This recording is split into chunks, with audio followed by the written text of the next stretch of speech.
Do not make any investment decision based on what you hear on this show. Please consult your professional licensed financial advisor. So FOL is not telling you to spend no money in any way, shape, or form. Now, with that being said, let's jump straight into this thing. We're going to go around. We're going to take about 30 seconds to give a panelist a few seconds to say something about themselves. And then Samuel Jackson, let me tell you, we appreciate you all the effort. You just went on this long journey from London School of Economics. So for you, you get 2 minutes to just say a little bit about it. Actually, we're going to start with you first, okay? Tell us, we know you're passionate about Liberia, but tell us a little bit about this LSE and your journey within this space for electricity. And what you plan on doing with it? And what you plan on doing with it? Go ahead. Thank you very much, guys. I graduated in 1978 with my graduate degree in business administration, and worked in investment banking in New York City.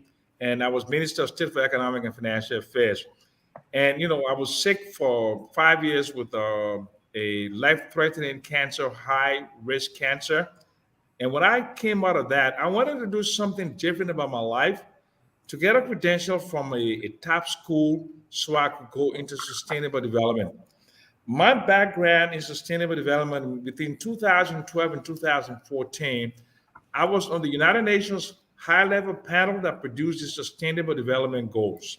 So the London School of Economics has a program, okay, in the urban center, and this on sustainable cities and communities. So it's an executive program, and they take only high, top-notch professionals from around the world in the urban center to promote the urban economics and sociology. So this degree is called MS in Cities, and it centers on sustainable cities and communities. And what I intend to do with this program is to help any city in the world that wants to develop along these three sustainable strands: the economic, social, and the environment. What I did at LSC for the last 18 months was to focus on electricity access in the city of Monrovia and how it undermines social cohesion. I interviewed almost all the stakeholders in the electricity sector, from Monique Captain, chairman of the board of LEC. I sat in meetings with Pascal Buckley, the chief executive officer of ESBI, a company that has the management services contract with the LEC. LEC, the management is privatized. They did that with Manitoba Hydro, now with ESBI. And I just study it, and I've got some recommendations that are evidence-based, solidly researched, that I wanted to give to the Liberian people. And this is where I stand. Thank you, sir. Thank you very much, and thank you, William. Thank you, Gabriel, for coming on. Samuel Jackson, we appreciate you once again. We congratulate you on your feat at London School of Economics. What we're trying to do in the next couple of weeks is to look at how we can improve, how we can make suggestions, how we can discuss among ourselves, especially on this show on Focus on Liberia, and make suggestions on ways to improve Liberia's economy. So at the end of the day, we just don't want to talk and talk. We want to be able to identify the problem, analyze the problem, and make some bullet point suggestions on this show. We will be taking note during this series. We could even send a paper of just bullet point of things, a different topic. So we'll be looking at infrastructure. We'll be looking at fiscal management. We'll be looking at monetary policy. We'll be looking at different aspects of that. We'll be looking at the budget, how to restructure the budget, and stuff like that. So we were starting with the infrastructure piece, especially at this stage. We're starting with energy and electricity coming to focus. And because you have just completed your program and you did your paper on electricity in Liberia, we thought that to kick off this series, we thought we could bring you on so that we can discuss and see how we can come up with ideas to assist our government, our country in terms of propounding some ideas on how they can improve electricity, which will indeed, we believe that can help to improve our economy. Gabriel?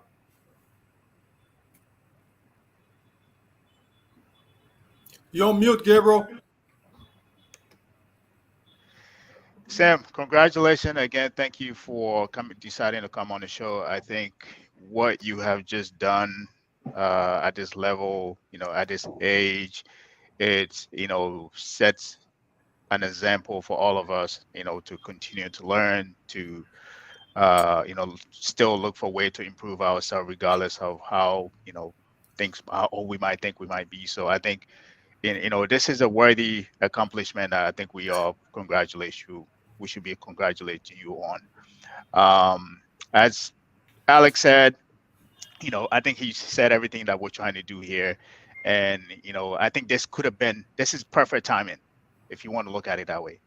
You're just completing the master program, which looking at cities. And I think this process this series that we're taking on to look at ways to improve the economy in Liberia, especially this couldn't have come at a better time, especially what's happening in the energy sector. We know what's happening around the world, how that's going to impact us. So this is the perfect timing to talk about that and see how we can, like you said, these are recommendations that we want to put forth one thing I think people get wrong about you is that despite how radical they think you might be, underneath that radical behavior or the weight of caring, there's a passion for things that matters to Liberia. There's a passion for Liberia that lies underneath that. And I think for some of us, when we peel back those layers, at the fundamental, that's what we see. So again, congratulations for completing your masters. Thank you for coming on to help us, lay a good foundation on this thing and see how we can pick it apart to, offer a suggestion or offer a recommendation. So thank you. And I think you and William will be in a hot seat today, will be our guest today because you guys have experience on these things. I'm just gonna play host with myself and Alex. I think Alex might be chiming in as well. So Depu, are you there? I'm here. Actually, yes, there we go. I forgot about Depu. Depu also have a background in that too. So he has a local experience. So 3 of you guys will be pretty much what we call we'll put you guys through the ringer today to pick your brains on this subject. So thank you for coming on, Depu. Thank you. I know you're in the background. We're not seeing you, but thank you for coming on as well. So I will turn this over to Depu. Maybe you might want to go in, and Alex. William can go on. Oh, yes. I just want to say congratulations to Uncle Action Jackson, Sam, the man who hit the ball at the age to go challenge himself. That's a very good exercise, and then that also helped the brains. And it's a good message to our younger generation in Liberia to know that it's not late to learn.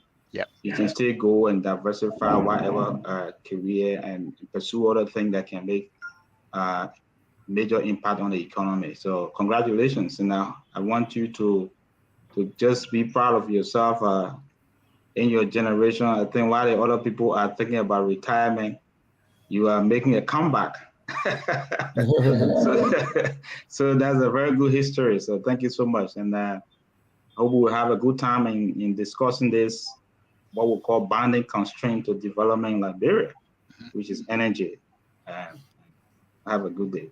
Sorry that I haven't been well, and I'm happy also to be here today. And even though I'm still in the recovery process, I just decided to just challenge my brain a little bit to see how can I reflect. That's why I've come here today. You will not see me fully, and my engagement will not be as forceful as before. So thank you. That is okay. Thank you, and we're glad you're back. We're glad you're recovering very well. So we're glad that you're back with us on the show.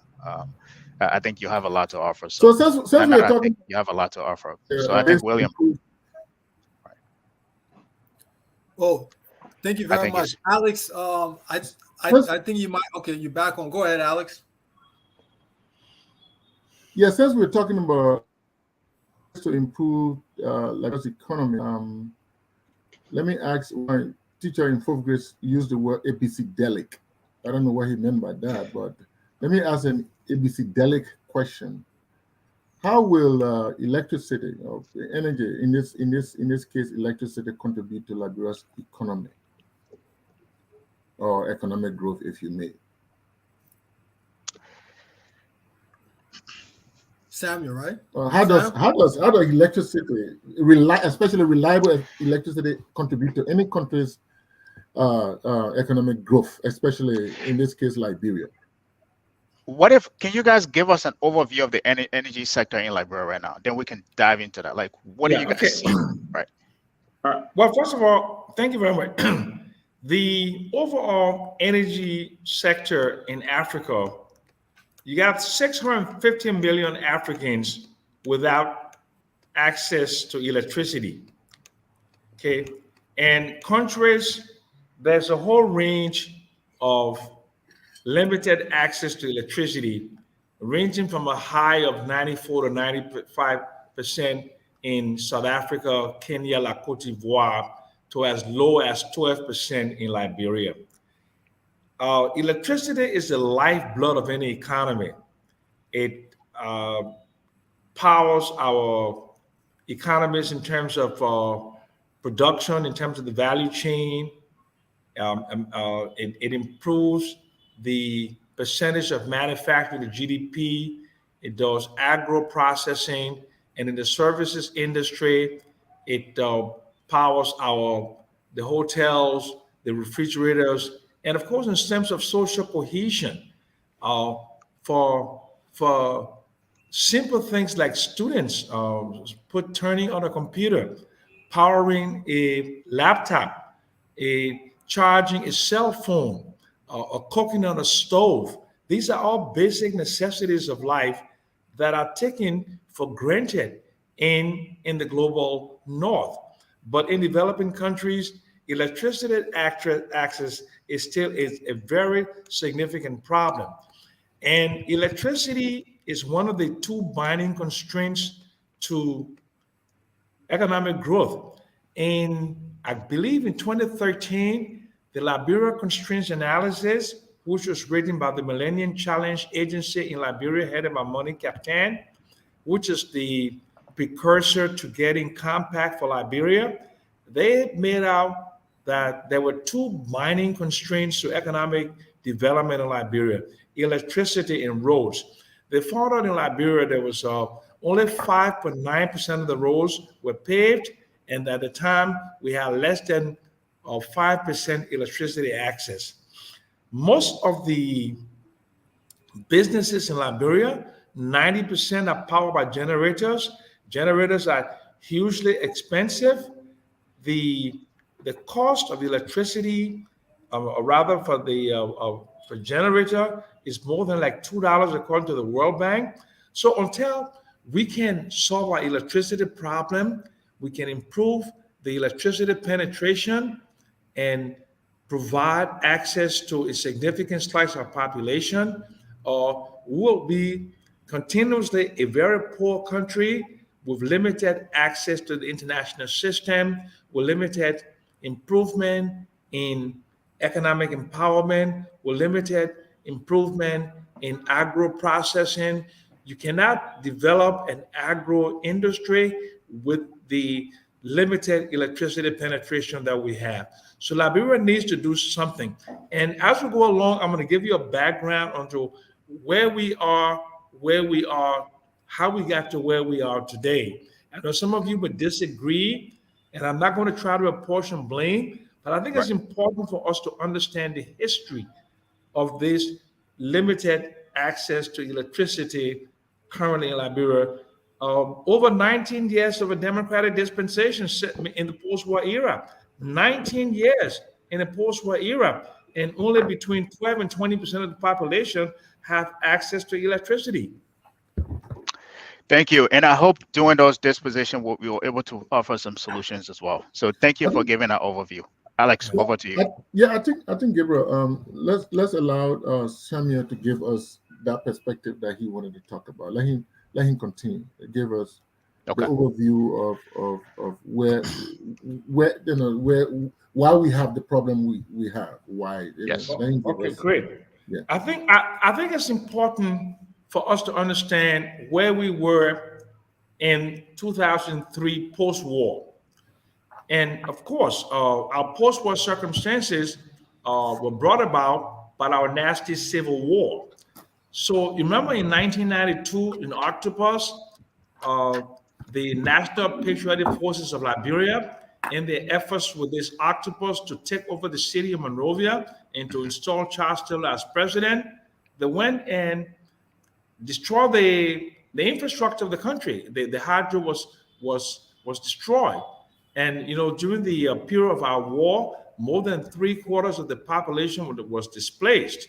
So when in 2003 October, when you had the National Transitional Government of Liberia to take over as a transitional government to usher us into a democratic dispensation in 2006, they signed an agreement with the United States Trade and Development Agency to do a feasibility study on refurbishing a dam that was built in 1966 with a capacity of 64 megawatts.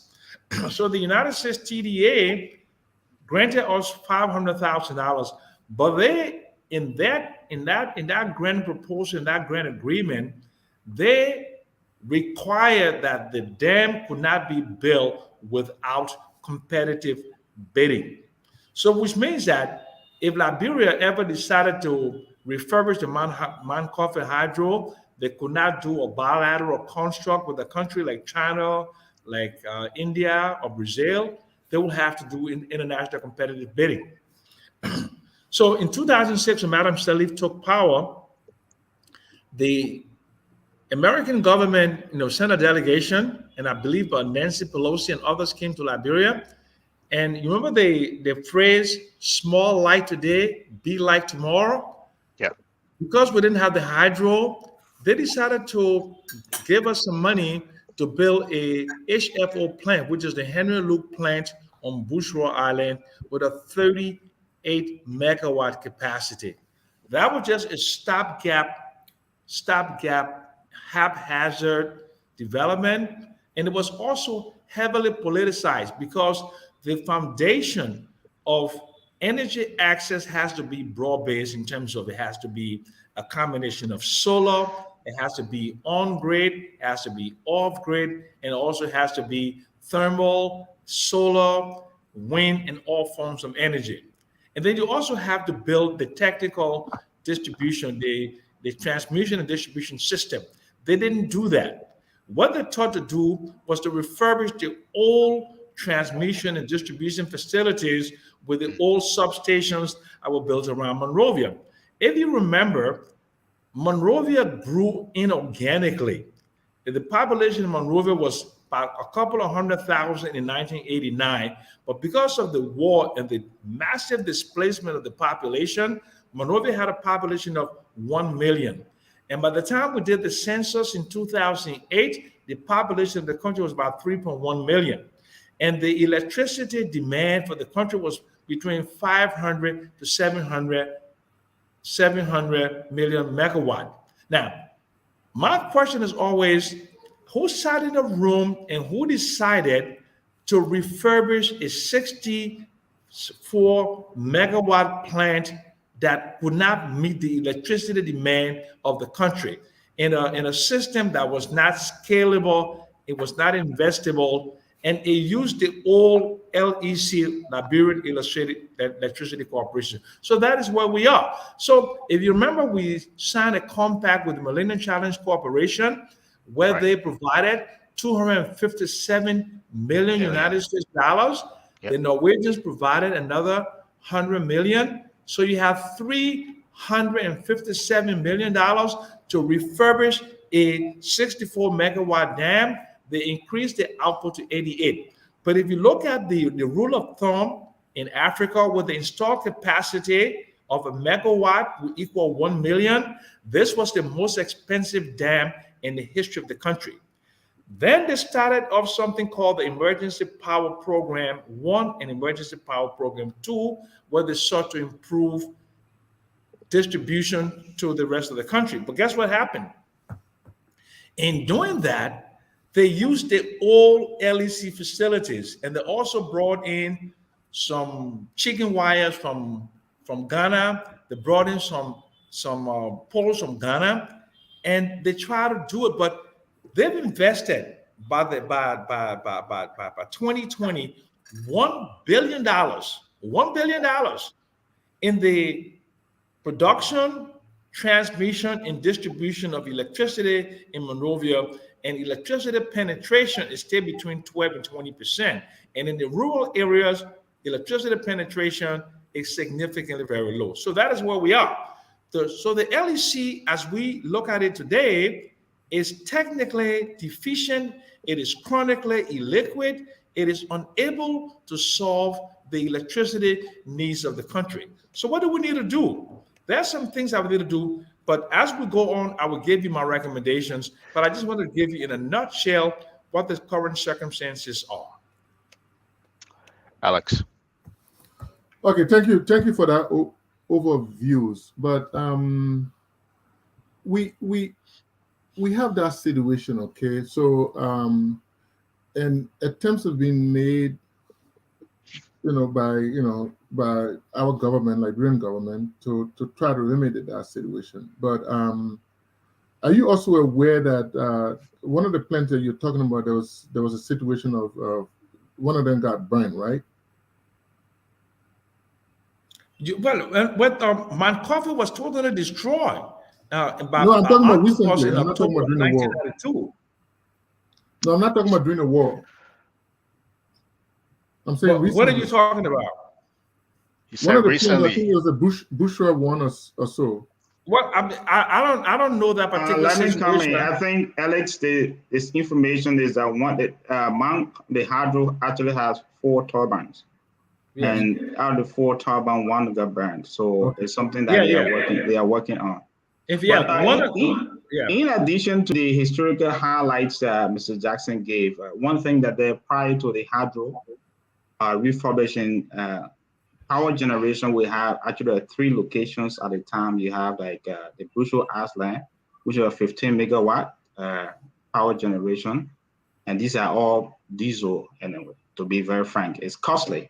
You also have the Nuclear Town, which is 5 megawatt, and another location, the Congo Town. But these things were cost intensive. So the major thing was to focus on the hydro, which of course, obviously with the support of our partner, including the United States, the Norwegian, in fact, KfW project for the European Union decided to put in more money into this. And as a result, the target was to ensure that we have power generation to ensure the first thing that I'll take into consideration was that the Mount Coffee has challenged that during dry season, despite its capacity, it's going to definitely drop. And these other sources will be complementing the electrification of Monrovia at the time. So it's something that currently, even though I don't know the status of the diesel, but in case there's a challenge with the Mount Coffee, there's supposed to be a backup support for the diesel supply. Okay. Alex. So why is electricity so expensive in Liberia as compared to other countries, especially West African countries? Well, great. That's a very good question. That's a very, very good question. And electricity, any business is based upon cost recovery. As an accountant, Alex, you know that. Cost recovery and to make a profit. Make a profit, yeah. Exactly. So it means that if electricity, which was that 35 cents per kilowatt hour, right? It was originally reduced by the Liberian Electricity Regulatory Commission to 24 cents. It's still one of the highest in Africa.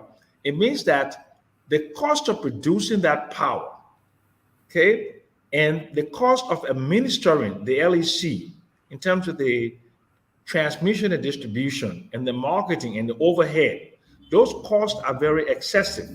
So that will make electricity very expensive. The alternative is generators, and generators are almost, according to the World Bank, almost $2 an hour.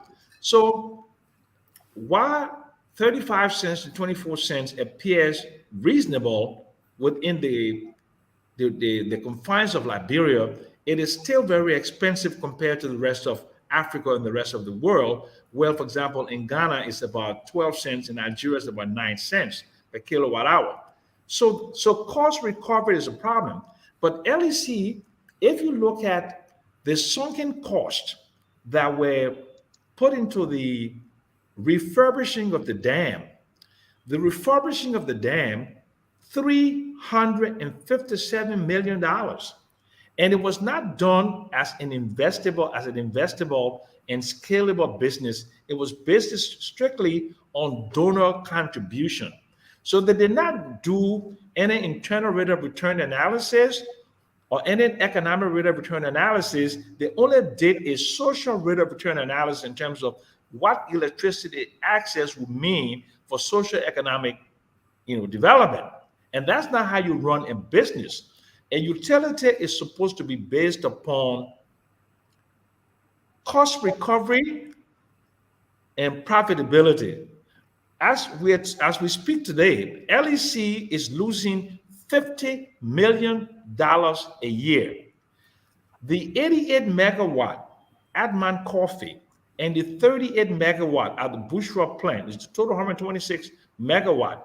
The LEC is only able to distribute a third of that. The current peak demand in Liberia is 42 megawatt. LEC is only able to do that at peak capacity, only about 30 megawatt. And then during the dry season, because the dam is a run-of-river, the capacity, the output diminishes by more than 2/3. They're only able to produce 20 megawatt. So what they try to do was to set up something called the West African Power Pool. The West African Power Pool was to be a stopgap measure with West African countries to share power in terms of when there was a differential in demand in each country. But Liberia wanted to depend upon that as a net user of the West African Power Pool. We owe the West African Power Pool $9 million. In order to get us back onto the West African Power Pool, which will not even solve our problem, we have to pay almost, like Minister Twelve said, tens of millions of dollars. So it makes it very difficult for us. So we need to do something. Sam, you got to be exact the figures. You said $9 million and you said tens of millions of dollars. So which No. We owe them approximately $9 million. Okay. Right? But they're asking us to do some prepaid because they don't trust our ability in terms of our credibility. So Minister Twelve says something about $46 million. Right? Our credit score low. Yeah, right. So then what it means for us is that we already have buried almost $400 million into the refurbishing of Mount Coffee. We spent another 400 to 500 million into transmission and distribution. We're losing 70% of output. If we're losing 70% of output, it means the cash flow from producing the limited amount of electricity cannot cover the cost of the operation. So LEC has to be what? It has to be subsidized by our government. And the government does not have the fiscal space to subsidize electricity. So that is where we are. So now, remember now, we all have to call a spade a spade.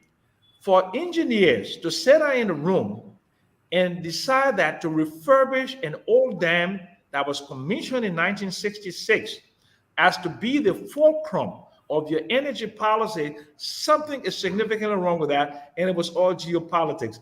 This was designed to keep the Chinese, the Brazilians, the Indians, and the South Africans and other BRIC countries out of the energy sector in Liberia. The Americans and the Europeans wanted to own that sector. So they went along with the refurbishing of this dam.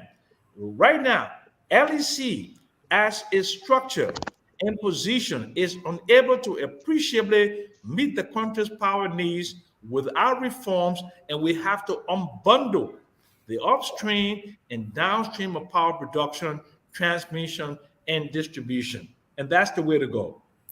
Okay, Mr. can I? Alex, Yeah, And then Alex, you can go ahead. Monologue now. come in, Right. Yeah, but I just want to come in quick and just make a point here. I think the challenge we have now is managerial incompetency, and Mr. Jackson need to acknowledge this. We cannot be discussing geopolitics when you talk about generation. If there is lack of electricity generation, you don't have source of power, and you are struggling now how to get a source of power. Now you shift blame on geopolitics or international players. But interestingly, you have a country that did not have resources. Grants and loans went into investing into that power pool, and today we have enough power generation. The question there is, there were a lot of suggestions that let's go in terms of distribution, privatize it. You need to have an energy regulation that makes sure you privatize it, that individuals will go and invest into the sector. But LEC alone, despite all of the opportunity you have, LEC cannot provide or distribute electricity across the country. So what they need to do is to outsource the generation and the distribution, since the generation is already done. So today, we have not been able to have an opportunity where a private firm taking over to ensure that you have a distribution by companies. And just a simple, just typical example he's aware of is that what comes from the West African power pool, the power gap, was taken over by one Liberian who is struggling to see how best he can expand distribution. And these are opportunities. You have industrial areas, including the Asla Metal. You have different companies in the country. Even Bushel Island, you got beer factory. All of these access opportunity and consumption by supermarket in Monrovia could generate opportunity for increasement in capital to ensure they reinvest it. So what is the blame now? Is it because of inability to distribute, or because of the source of the generation? We cannot blame the source of the generation right now. Where Liberia is now is to say, look, because lack of managerial competency at the LEC is what causing the problem, or because of government policy or inability to say we're going to focus on energy, which is a binding constraint. We need to focus on it. If you look at it realistically, just look at Central Monrovia.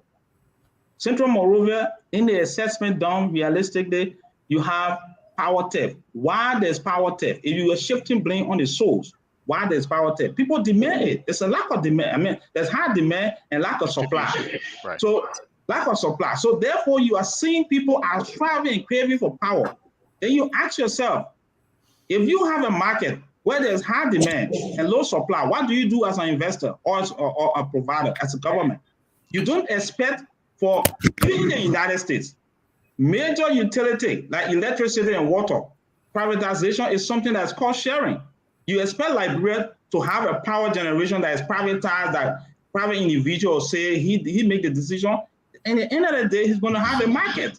Right. That's why government came in and the partner came in to make sure that, look, energy is major, right. Universal energy access is a right. Let's ensure we put funding in it, and that is what will help the country. So where do we go now?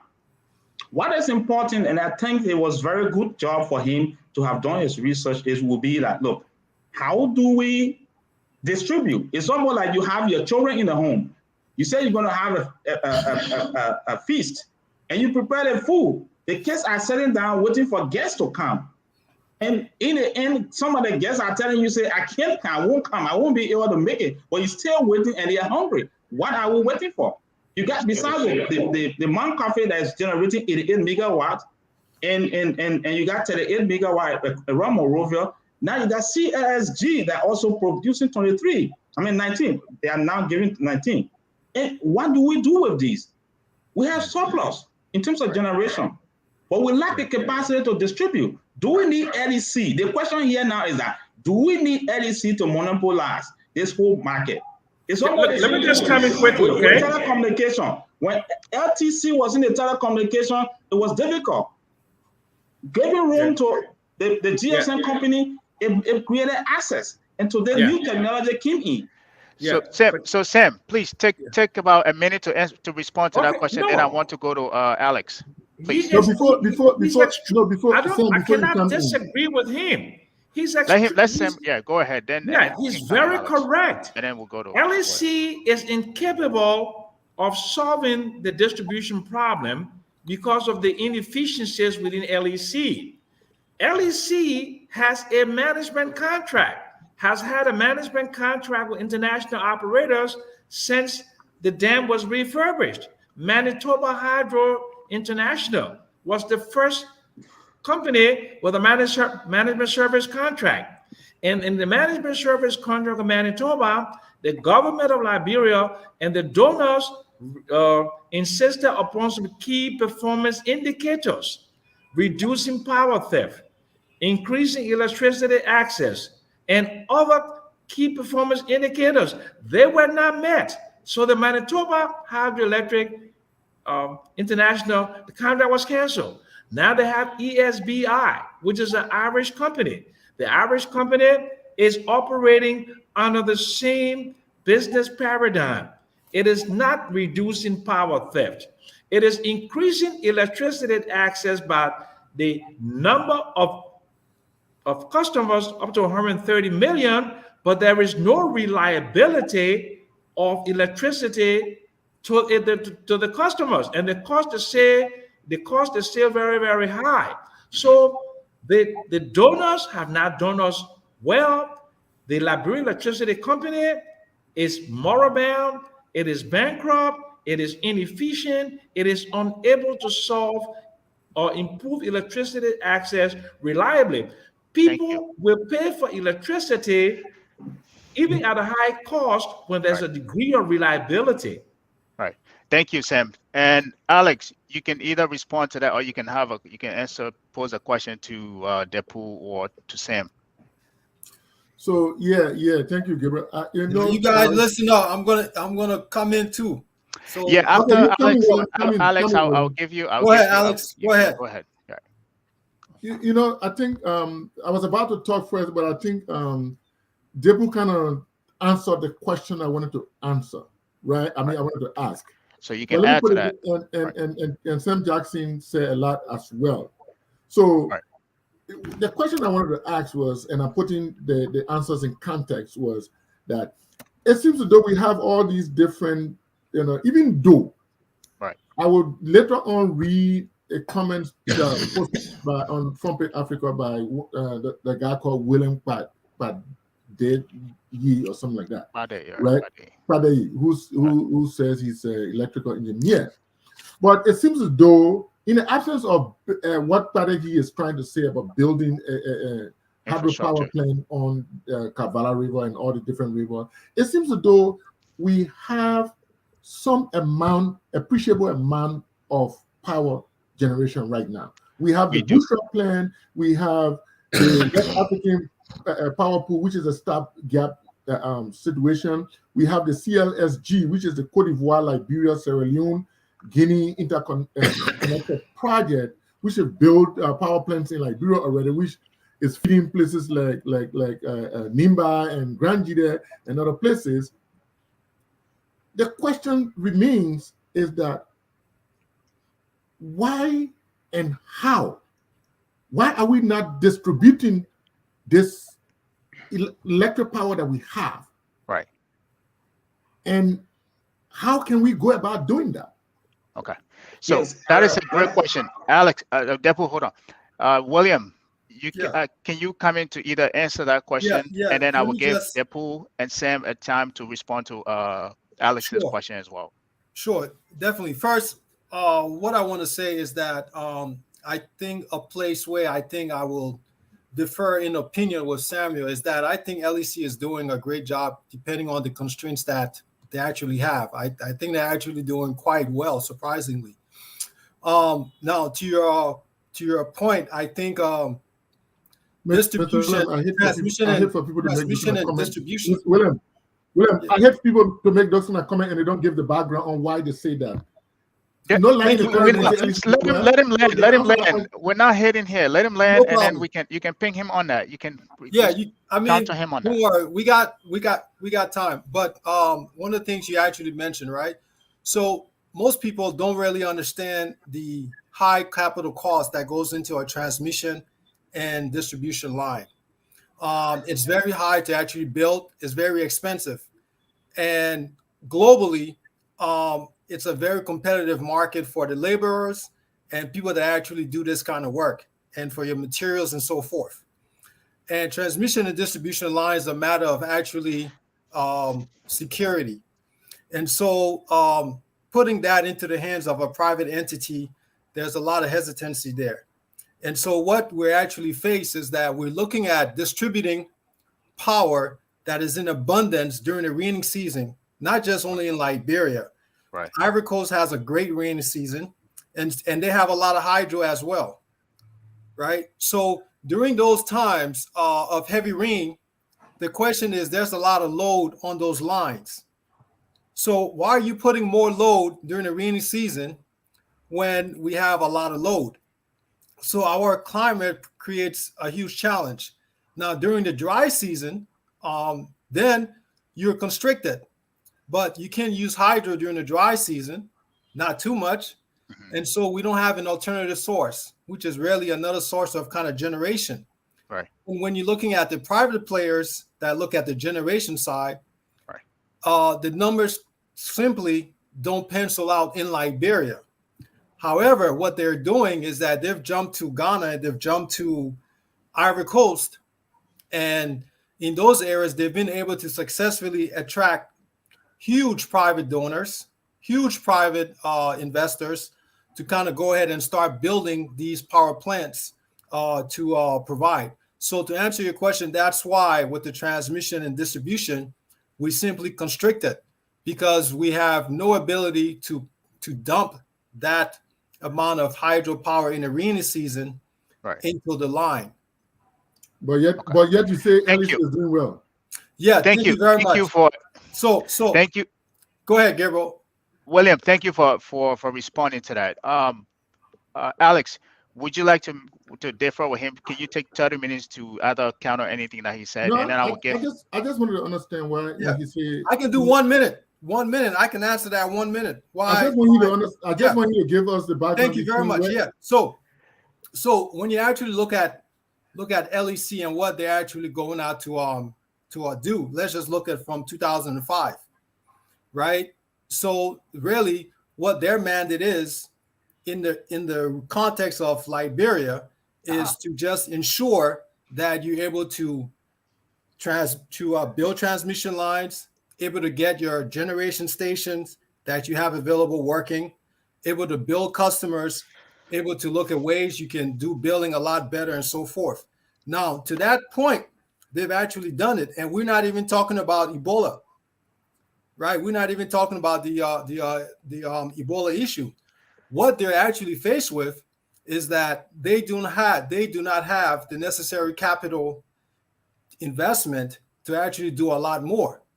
They've actually been doing more with less, right, in actuality. And on top of that, it's actually quite a phenomenon with all the issues that we faced, that now we've dropped electricity from 55 cents to 24 cents, and in some areas, 19 cents. Right. So they've done actually a good job. But LEC is not, remember, LEC is not the regulatory body, and LEC is not the entity that controls its own destiny in determining how much capital investment it needs to actually work with. What they do, they present those numbers to our government, and now our government has been restricted in the amount of finances that they've been given. And the international donor organization, it's quite simple. Why would if I'm going to put this much William, why would government be giving LEC money when LEC is supposed to be a business? LEC has current to distribute to sell to make money. Why would government be pumping money into LEC? Thank you very much. To carry on, right? When Because it's supposed to be a business. William, can you land? Because there's a myth. Yes, okay. There's a myth. There's a myth that there is enough of a market to pay for electricity in Liberia, and there isn't enough of a market to pay that is for a great electricity. That There's is a good myth. Now, what? Now, one of the areas that Market, Can LEC. I people don't have disagree with that, electricity. please? It's a market that a Let lot me of people finish. don't have Let him electricity land. in which market. Let me Alex, land. let him land. Let him Let land. me You land. can Which count on that. Let market? him land. Let me land, brother. Now, there's a myth that there's enough of a market right now. I will not let the man have exceeded 1 minute. I What don't it think is, wait. What it is that LEC could have done, maybe if you want to argue, is figure out how they could have been the servicing clients to provide on-hand generator, service those generators to those major corporations that are using their self. Generator is highly cost intensive. But Yeah. that's what I'm saying. What I'm saying is Okay. that LEC should have been the one to say, hey, we know electricity. Let us manage your generator on site. Let us manage that, and we can make money off of it. And All they right, have so- not been able to do that. Thank you. Okay. All right, thank you. So Depu, Yeah. please, Sam, just give me a minute. Depu, do you want to respond to that, or do you want to answer the question that Alex initially posed? And then I will give Sam a time to come in. Let me say this. The problem there is, first, we've had opportunity, expectation that the private firms or management contract from external source will help in the management of LEC and distribution of the power generator. Now that I know Mr. Jackson, alluded to the first contract, what is very much important is that business-wise, value for money. If the management contract is not helping, what is always good is to go and review it. But to say that LEC have been doing well as William is talking about, to me, it's a total failure. Okay. I think if you have a private individual, Liberians or just any other private company taking over LEC to say, I'm going to run this, and government is, because it's government ownership, got share in it, they're going to do far better than to just turn it over to an individual management company. Because what is happening now in Monrovia, you said there's less demand for electricity. How will you say that when power theft is taking place? That's an evidence from observation. So let me make one question. Let me interject real quick. Just because there's power theft, don't mean the people that are stealing have the ability to pay. I think that's something we have to. But anyway, those studies That's were what I was done. saying. I was saying the market, not demand. Market. Those studies were done. Let me say this to you. That's the reason why before the end of the end of the project, that's why you have a decision to have Liberia Energy Regulatory Commission. Right. Studies were done. Those community with low income, there will be a rate, and those rate given to we have power consumption higher than this percent, and there's a discount for that. So are you telling me that individuals who are in a community that are using private generators are not able or cannot afford to pay for electricity? It's no. I will tell you this clearly. The next thing I just want to respond to Ellis' question now is that, look, Ellis, the problem is clear that Liberians lack of leadership on our part to look at what the demand is, what the needs of our people are. These are most of the things that are contributing to this. Electricity access in Liberia have been low in the whole sub-region. We were having 55 cents, and it came down to 36 cents, and now we are talking about what? 25 cents. And by right, the essence of the CLSG line is to make sure that we go as low as 19 cents to be affordable. So considering the income level of the poor people, with electricity availability, you expect productivity to increase, and there will be what? Increase in income of individuals and businesses. Okay. That will give us growth. But without the access, you don't expect growth to take place. In fact, I said it last time when the finance minister announced about 700 million budget, and in the midst of the electricity crisis, and I said, but are they looking at some of the sources? What are some of the constraints we have already? And now you see it. energy cost is very high. Businesses are closing down. At least we have demand for electricity. Okay. Thank you, Depu. Sam, would you Well, like look, to? yeah, of Would you course. would you like to respond to Alex's comment? I mean, question that No, he I'd like to initially posed. respond to William But talk about affordability. And in my research, I found out that affordability was not a major factor contributing to electricity theft. so, quick What was question to that: What yes, based on what you have find out? yeah, yeah, but What I is the did. demand level in that? What is the demand level in the energy Well, sector okay. right now? First of all, right now we have about a demand. If you look at the major concessions, you look at ArcelorMittal, you look at China Union, you look at Kavala, you look at the major concessions. If you look at the major hotels, you look Right, at the services industry. You're right, talking about current demand of about 500 megawatt, right? right. So, right. The cost of running a generator, according to the World Bank, is about $2 per kilowatt, right? Hmm. The the major obstacle that we did in our literature survey, the major obstacle, okay, to the electricity penetration in the country, number one, reliability, and the technical the transmission and distribution problems, right? So we need to find out, for example, by doing some sort of study or have an outside audit come in and make a determination as to why LEC cannot distribute more than 2/3 of their output. Why? Sam, Wait, you wait, don't wait, need, wait, you don't wait. need. Let William, me wait, let him finish. finish. Right, please. Let me finish, okay? Why is it that LEC cannot, effectively distribute more than 2/3? Okay, so I would like to see them, for example, for them to trace all lines connected to LEC and use smart technology to determine the usage on each transformer. You can do that because you can have a smart transformer. You can determine the load on that. Okay. Then the other thing that's important for us to do is to review the registration process. In my research, I found out that because it takes an inordinate much of time from registration to connection, and even when you are connected and your transformer or something it burns, it takes months and sometimes a year or more for the replacement of a transformer. Okay. Now, the other thing we need to do is to audit the management service contract with the ESBI and And find out, LAC.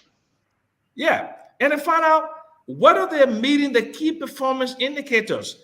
She For just answered any one of my private questions. business, any business, any going concern, you have to look at profitability standards, whether in terms of cash flow, in terms of revenues, and how are they reducing the technical and non-technical losses. Okay, and and the other thing that's important is that we need to have a national energy plan.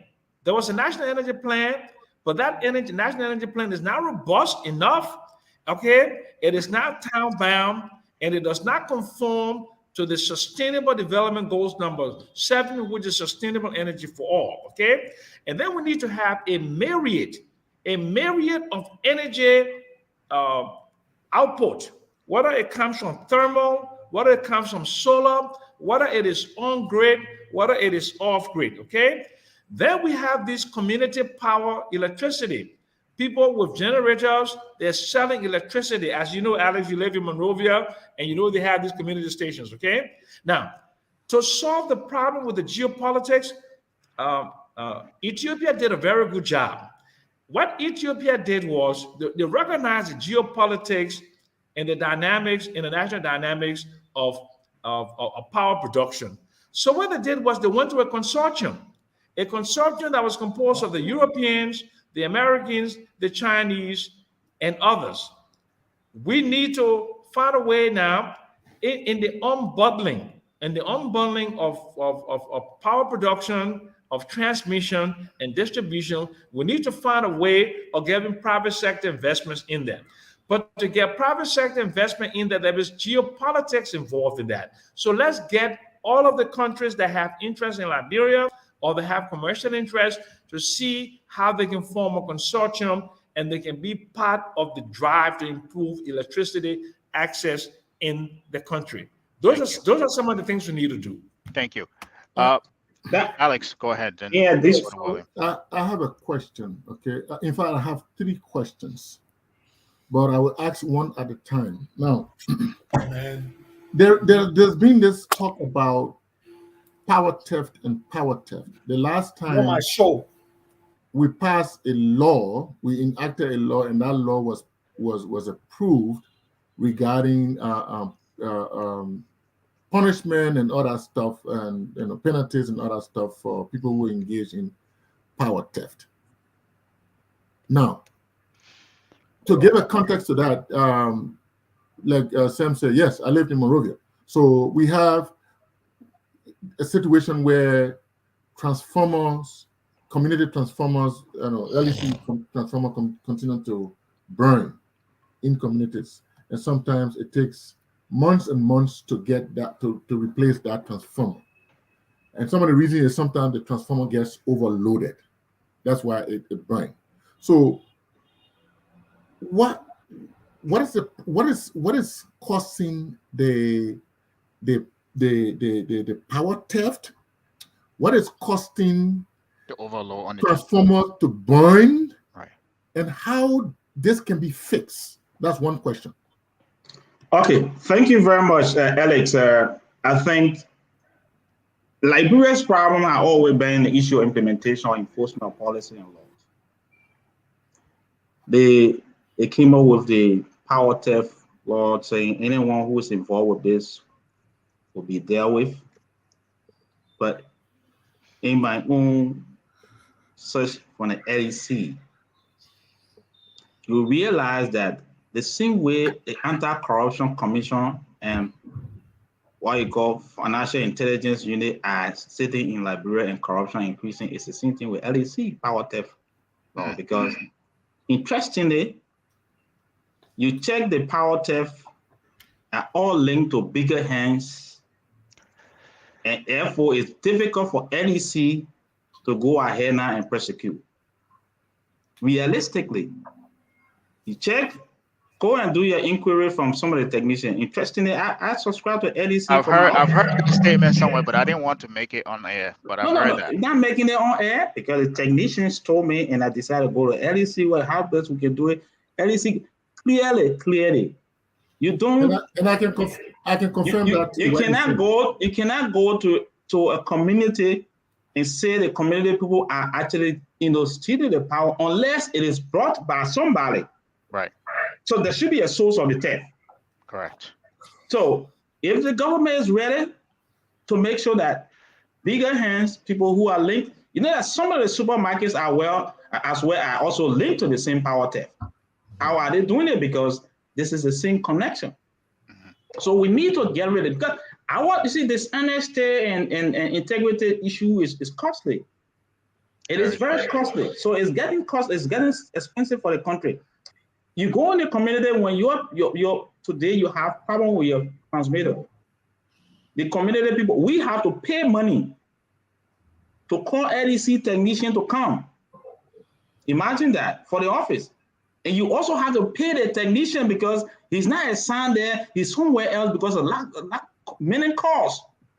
How long will it take for us to solve the problem? It's penalty. Don't penalize 1 or 2 persons. Since this whole issue of power theft, how many persons have come up? Nobody, because if you get in there, someone who is taking just a single lamp to his house and someone who has whole compound supply, and he's taking it from the compound, all you're going to be doing is if you want to arrest a man who is linking the compound, then you got to go into the compound itself.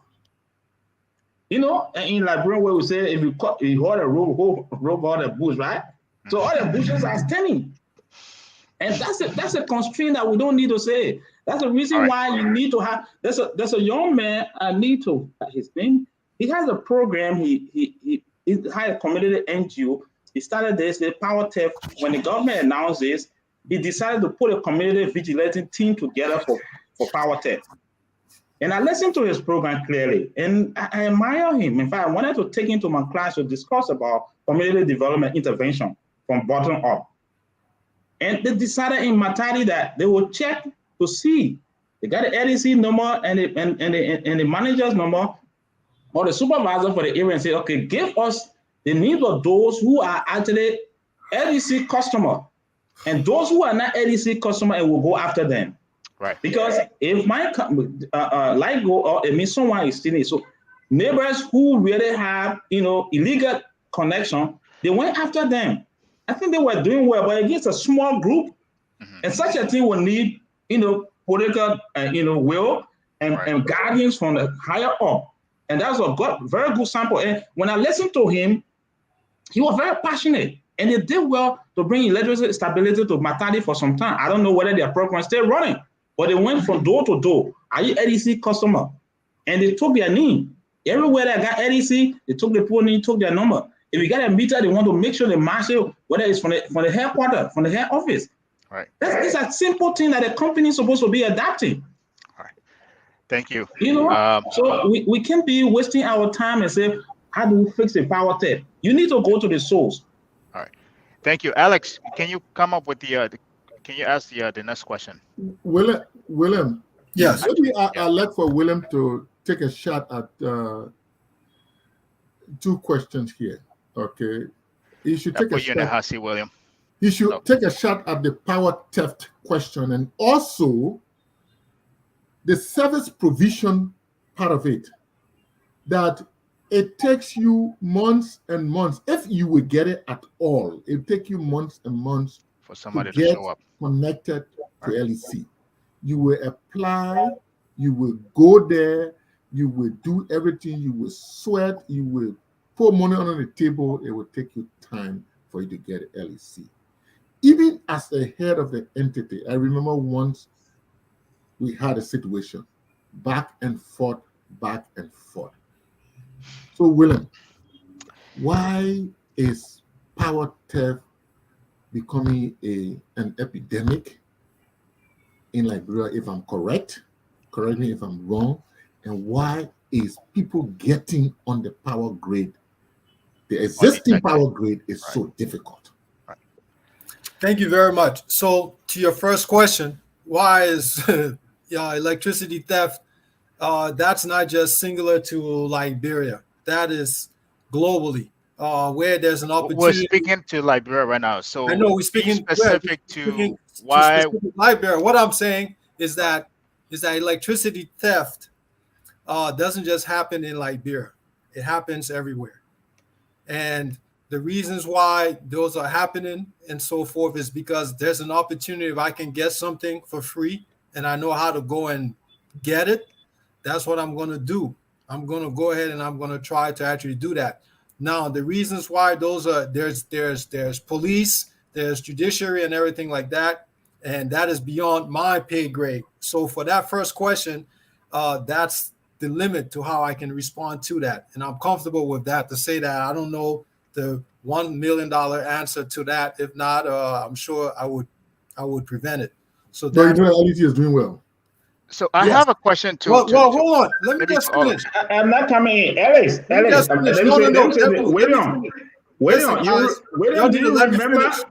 Let him land. We lost eight citizens from lack of power. I mean, the lack of transmission, and the people died from generator carbon dioxide. Eight citizens. Right. So more than that, though. But yeah. Yeah, but let William let him talk about the service position side. So you guys, you are blaming the wrong entity. If someone has a generation, if they die because of generator, how is that LEC problem? So the issue that you're facing, why it takes such a long time, and I said it before, is because you have a lack of financial and human capacity resources at LEC. A private company will not touch LEC. No private company in the world will touch LEC to run LEC privately. And the reason is because at this moment, the numbers simply do not pencil out.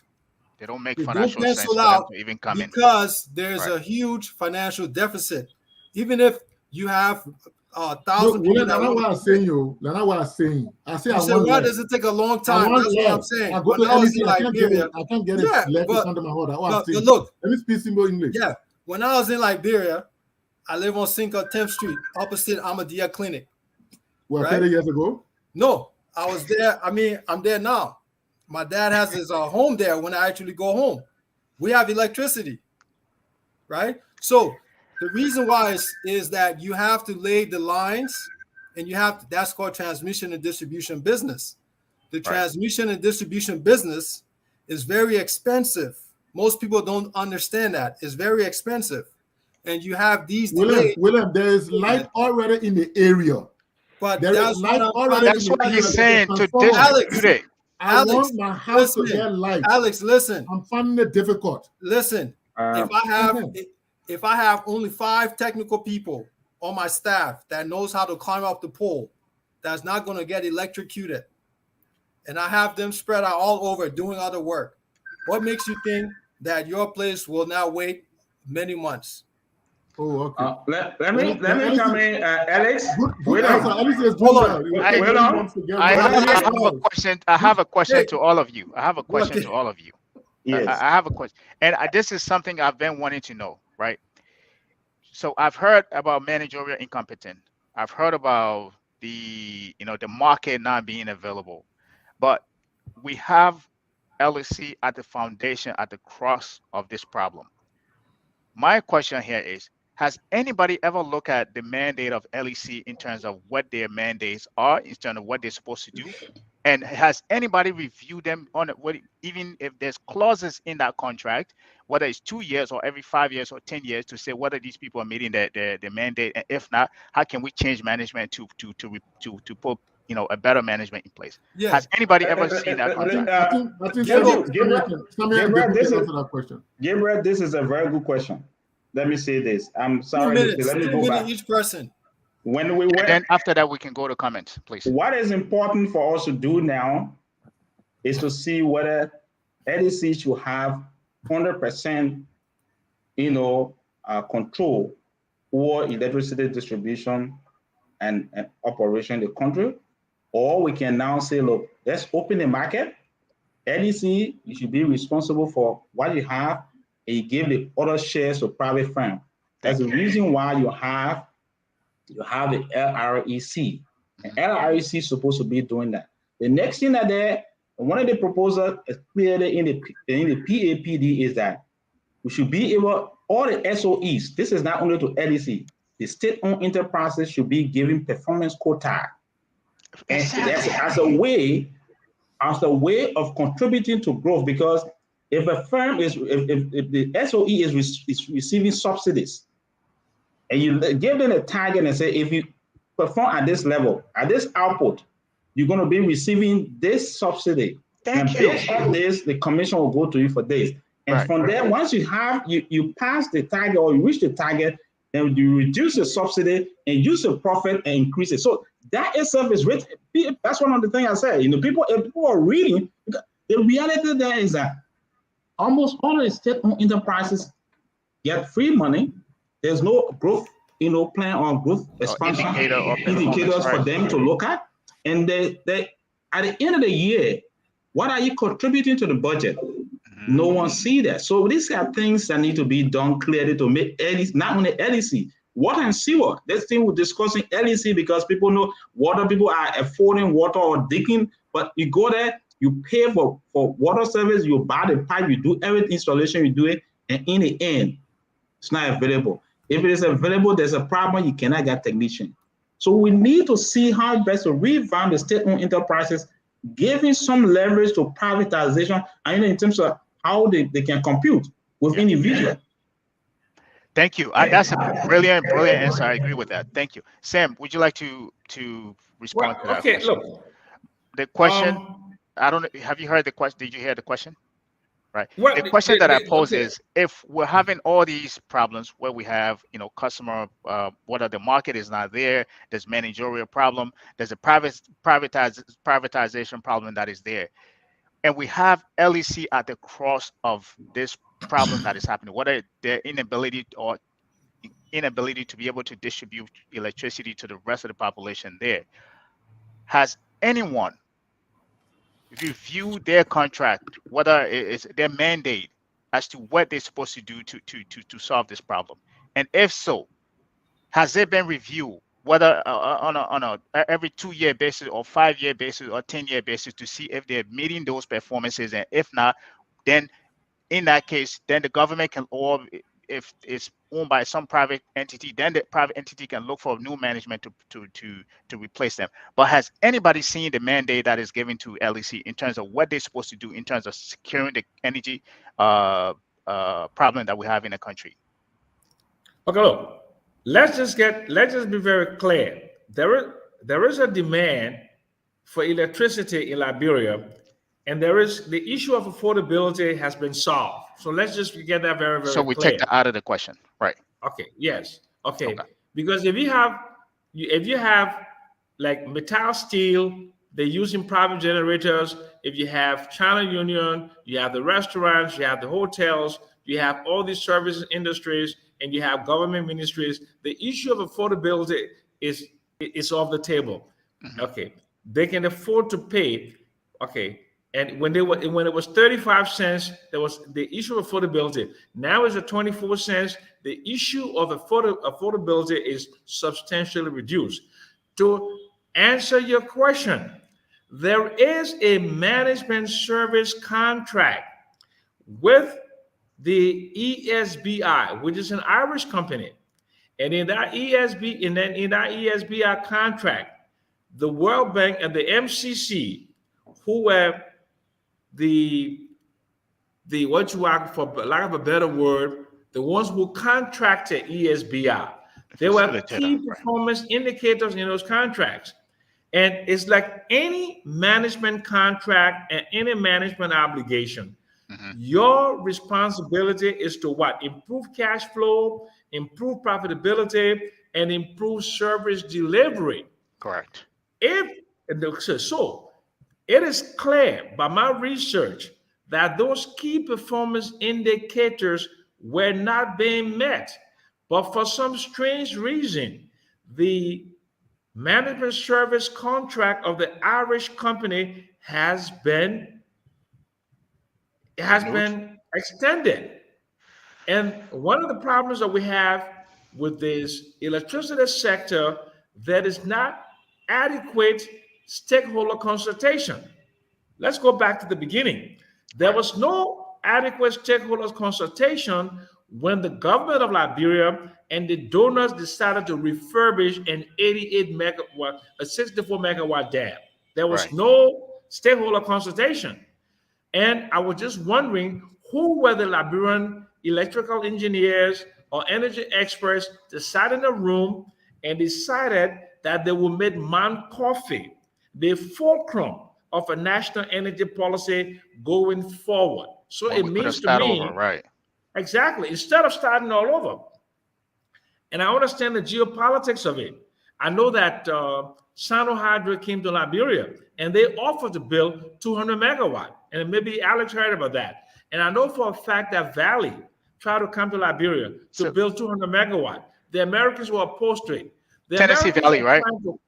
The Americans are trying to counter Chinese influence in Africa with the Chinese influence of building huge infrastructure projects, especially electricity access. They want to minimize Chinese influence. So it's geopolitics. So you've invested $1 billion of donor funding in the electricity sector in Liberia. And what you have is only between 12 to 20% electricity access. Look, we need to be very clear here. There is something wrong with how this system is set up. The logic model that was used by the World Bank, the MCC, and the donors in terms of Japan and the EU to spend all this money, They did not take into consideration the scalability and investability of a state utility. A state utility should be a very simple thing to do to prove profitability. Because, as Gabriel, as you know, in investment banking, when I work as an investment banker, as a financial advisor, utilities was a very easy sell for what we call widows and orphans, because they're very low risk in terms of their stocks. Right. They pay regular dividends. Okay, they did not appreciate much in terms of value, but in terms of dividend payout was consistent, right? Consistent dividend flows, right? Yeah. So LEC, all LEC has to do, or the Liberian electricity sector has to do, is look at the case studies from the countries that I study. I studied Kenya and I studied La Cote d'Ivoire. La Cote d'Ivoire, for example, in 2013, after their post-war election fracas, they were only at 34% electricity penetration. La Cote d'Ivoire now, with private sector investment, has been able to improve electricity access to more than 94% of the population. Kenya started reforms in the electricity sector in 1994. And the common thread between these two countries, what they did was to de-risk the hazards to private sector investments in the electricity sector. So what they had to do was do what? Number one, minimize corruption. Secondly, they had to be a competitive environment in terms of value for money. And thirdly, they had to bring the best expertise to bear for the sector. Unfortunately, we cannot say without a shadow of a doubt that the Liberia Electricity Corporation has the expertise and has the ability to de-risk private sector investment. So what we're doing is, this is, as far as I'm concerned, is a white elephant. It needs to be decapitated. It needs to be cannibalized. And we need to have either a build, operate, and transfer, or a design, build, and operate as public-private partnerships to bring electricity access up to a reasonable standard in Liberia. Thank you. Remember your last sentence here. I will come back to it when we get to the solution part, because I think that is a key solution problem. And statement that you just made. So remember that we will come back to it during the solution problem. I think if any of you guys don't have any other comment to say, I think maybe we can go to break, because we're right over the hour mark. We can take comments. But remember, we need to do some comments. We need to do some comment and then come to the solution part. Yeah, that's what I was trying to do. I'm actually going to comment on some of this, because I really have to. It's just something that is okay. So take maybe 2 30. minutes. Yeah, okay, 2 minutes. Okay, take a minute to 2 minutes, and you can tell me. So Mount Coffee costs a lot of money. We have to understand that Liberia was a country that, coming from war, not a lot of high quality engineers and so forth wanted to just jump over there. So the prices of everything were at the top at a very premium.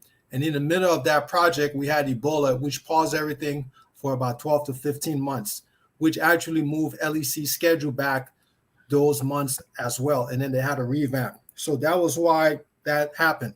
And to Samuel's that was why what happened.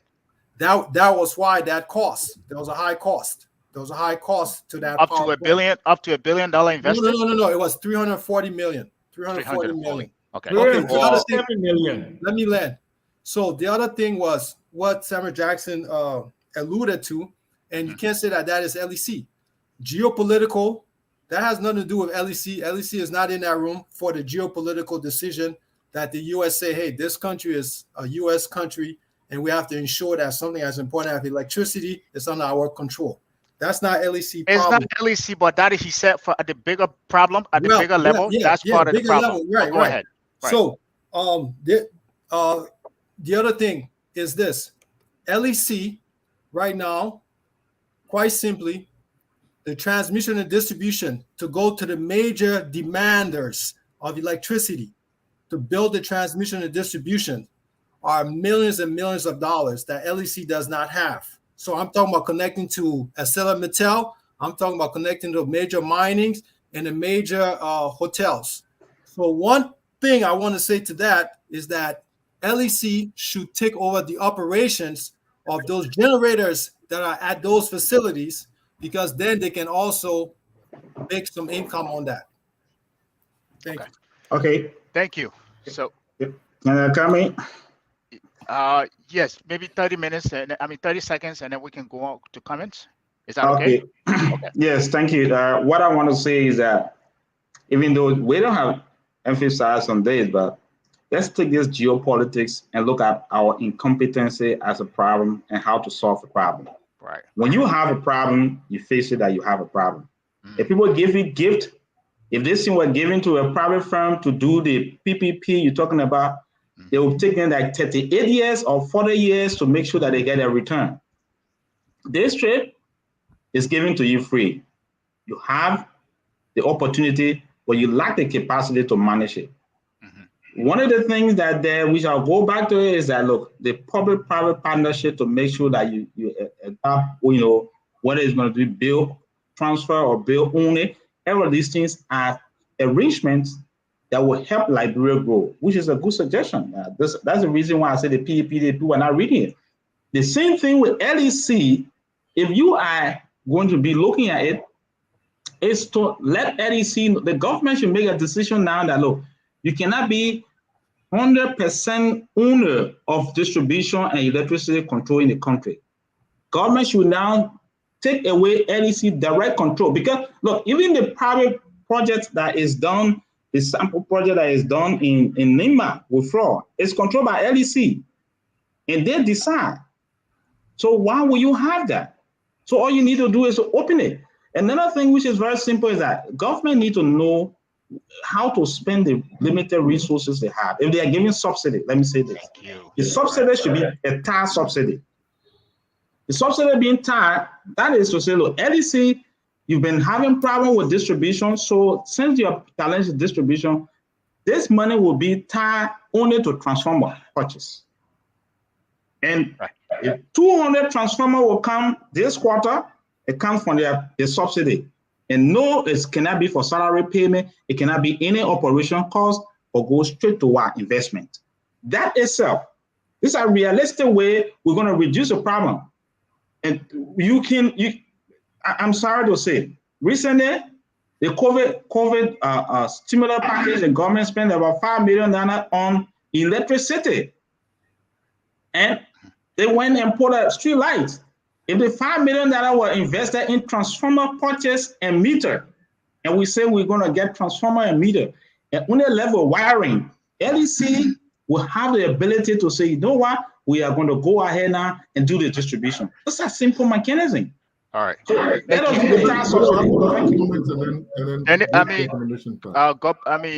Depu, thank you. I think part of some of the things that you mentioned are part of some solutions problems. So I think we will get to that, but let's take some comments, and then we will get into that whole solution piece of it. Because I think at the cross of everything that we're talking about, the problems that we're identifying, the challenges, what the geopolitics is, market, the distribution, everything that we're talking about here, the end of what we want to get to, end goal here is to, put out good solution that, recommendation that we think can solve some of those problems. So let's take some comments, and then we will get into the second part of that, which is the solution the solution piece of it. Thank you. All right, so where are we here? So Crisco Bimba Masale says government will never be serious to address electricity problems in the country because all government officials have private generators in their various homes. Sam, what do you say? Babe Moth, what Emmanuel Jackson said, Babe Moth in Robertsport, where the Atlantic Ocean rushed into Lake Piso, a hydro dam could be built there. Very powerful water flow wasting away.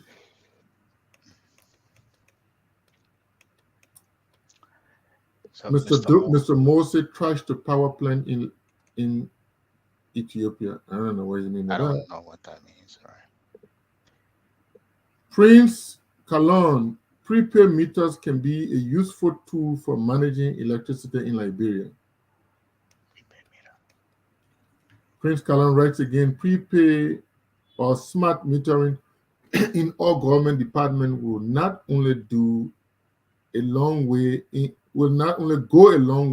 ensuring the commitment of the government in bringing LEC back on the path of financial sustainability, promotion of energy efficiency, but will also serve as a model for emulation by government for defining similar such mechanisms that support prepayment of the electricity dues by their own departments.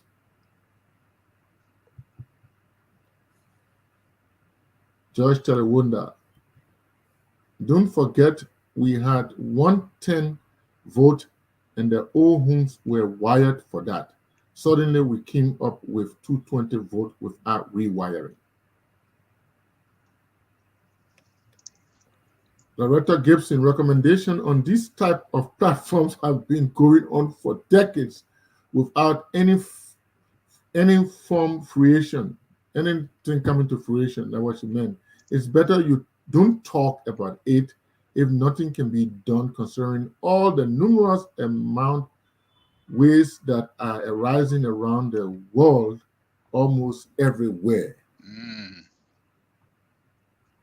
Nia J say, responding to Lorette, it boils down to leadership deficit. Which Depo mentioned. I think Depo mentioned that. Lorette Gibson said again, have any one of you ever thought of collectively investing in small-scale electricity companies and then later scaling into a semi or full-scale power enterprise? I think somebody responded to that. She's a businesswoman. I like her mindset. It boils down to the brown envelope. Yes, if they have the brown envelope to start with, investors are often asked for bribes. I guess I answered that question. As Liberian says, I can beat my head if Mirabra is taken to LEC, she will fix most of the dying issue. Well, we have a solution. From a leadership standpoint. George Telewoda, the entire previous board and current board need auditing first. Audit. Lorette Gibson again, Liberians are really good at making excuses and procrastination. Ghana did just that in less than 5 years with a massive infrastructure. I agree. Yenin Gova A. San, LEC needs seasoned managers and well-trained engineers, not someone who use force as tools. I think they responded to Lorette's comment about putting Mirabra in charge of LSA, right?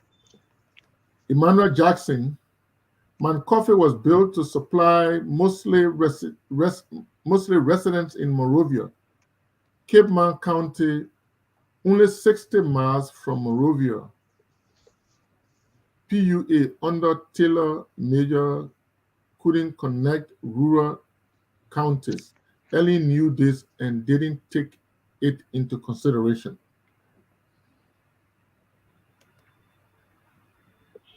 Yeni Grover is Liberia needs new plans for electrifying the country. All right, so we want to stop there and have you guys respond to those comments. Maybe any of them. Sam, is there anyone in particular you would like to respond to? Well, look, the issue of electricity access in Liberia is not political. It is something that is a necessity and something that will increase economic growth and improve. It shouldn't have been political, right? Yeah. You're speaking to the geopolitics, right? Yes, but but I'm talking about the local, domestic politics, right? Right. In terms of the geopolitics, in terms of the profit motive, in terms of the geopolitical influence and all of that, I can understand that. Okay, but I think it's important for Liberian policymakers, especially the government in power, to understand that if by 2023 October, if we have the current mess as it exists with LEC, they will lose Montserrat County, without a doubt. And that this is a warning to the government of Liberia. Okay, and as a supporter of this government, I can tell him unequivocally and vehemently that electricity access, especially in the post-war dispensation, where we are today, with the level of sophistication that Liberians are now gained over the post-war period, with almost 19 years of post-war, and with the demand for improved living standards, and with the with social media, and just a very charged political atmosphere, the number one topic among residents within the city of Monrovia is LEC. Yes. Okay, it is LEC, and this government needs to do something radical, dramatic, quick impact to resolve that problem. No matter whether it is geopolitical, whether it is technical, whether it is commercial, whatever that problem is, we need to bring our best experts to bear ASAP, and to look at this problem and to bring some relief to the people of Liberia, because we cannot continue with Liberia expecting current as LEC is known today. So this is a clarion call to my friends within the government to take this very seriously, to talk to the donors, and let the donors who are paying the management service contract for ESBR, let them demand key performance indicators and stick to those key performance indicators. And if ESBR or any one of the other management service contractors are not performing, they should get rid of them, and they should bring a much more experienced managerial, management, operation to it. Absolutely. Thank you. Depu, would you like to respond to any of those comments? If not, if you don't remember any, I have some here, but would you like to pick one to respond? You can bring out some, but what I just want to say, in addition to what Mr. Jackson is saying, we should not only think about the election. What is very much important, we should think about development. The reality there is that any leader or manager, a good leadership will say, okay, where do I start from and where's my target? What's my goal to go to? Yes. If you came and met a hydro, and you also have all electricity assets, assets, what do you have to do next? Then you put a plan in place and say, okay, we're going to go this mile. You say you're going to supply 38,000 household or 8,000 household by this time, and you set that in place and seek for some sources of finance. And realistically, what is important for the government to know is that it is not about politics. It's not about donor relationship. Remember that when there's electricity, shortage in government offices, it also causes, reduction in productivity. Workers leave and go home. Output decline. It's not only about private sector. We don't really be concerned about the homes. Offices performance also depend on electricity. Most of the ministries and agencies, the employees go, especially where they don't have LEC access. Employees go no generator, and they go home and spend the entire day and come back home. What is happening? A few days ago, what happened to ministerial complex? It's embarrassing that this place should be having one of the major assets where you are now doing the tax subsidy or direct deduction, that you have over 5 ministries and agencies in the same building, and they have, fuel and lubricant costs in their budget. You couldn't connect this identical building, and you make sure that almost all of them are connected to one grid, and all you need to do to change it. So there are practical solutions to this problem. It's about leadership. We need better leadership. Thank you, Depu. Alex, would you like to respond, and then I can go to, would you like to respond to any of the comment, then I can go to William? No, I just want us to begin to wrap up with the Yeah. solutions. William, quick, maybe 30 Yeah. seconds. Would you like to pick Yeah. any of the comments to respond to? If not, I have a one specific here for you. No, nothing for the comments. Go Okay, ahead. perfect. I think What's your question? with that, in that note, I think then we should transition into the next phase of this. I know we should be wrapping up shortly. The next phase of this show, which is we want to look at solutions. We've highlighted the problems from historical standpoint to the current administration, what is happening currently right now. Now we want to transition to solutions as to Thank you. what can be done now and what can be done in the future. So how should we look at the problems now, and what should we be doing now, and what we're doing now help us become energy sufficient in the future? So Thank you. that's the next phase of the show here. With that being said, Alex, did you want to come in, or should I continue? No, continue. I mean, my question is, that's my last question. In fact, what can Liberia do to improve the electricity situation? Right. At the end of the day, to help our economic growth, to spur economic growth. Right. Mm-hmm. So, I I think I got so involved into this discussion. Even I'm not an energy guy. You guys know I'm not an energy guy, and that's why I'm so involved, because I want to learn. I'm learning a lot from you guys as well. So I think is the audience. There was a lot that was talked about here. I know, Sam, you mentioned the ROM business model in terms of scaling, like to scaling the electricity, right? We talked about $1 billion being invested over, from since the 19 years, right? And we have yet to be energy sufficient, right? And how the question becomes, we even talk about distribution. We lack the capacity to distribute, and we talk about affordability, which I think we ruled out, because we know is affordable. If people can afford generators, that means they can afford electricity at 24 cents per kilowatt, right? So we ruled that part out. The question, which I think Alex alluded to here, with all of those problems that we've just highlighted, I want you guys to hopefully we'll have time here, bit by bit, tell us what can we do now. Forget what is happening now. We know what is happening, but what can we do now from an affordability standpoint, from a distribution standpoint, right? To making sure from a managerial standpoint, which I think is very important, and I think that we'll keep highlighting this, and I think we should look at that as well. What can we do? And I think you guys mentioned the Irish company that is managing this LEC here. What can we do now to make sure we scale what we currently have, to make sure we even add to our energy stock, to make sure we're energy sufficient, rather 5 or 10 years from now? What can be done now, and what should we do in the future that will make us energy sufficient in the future? And that is the question to all of you. So we need to give Samuel Jackson the chance to expand on that.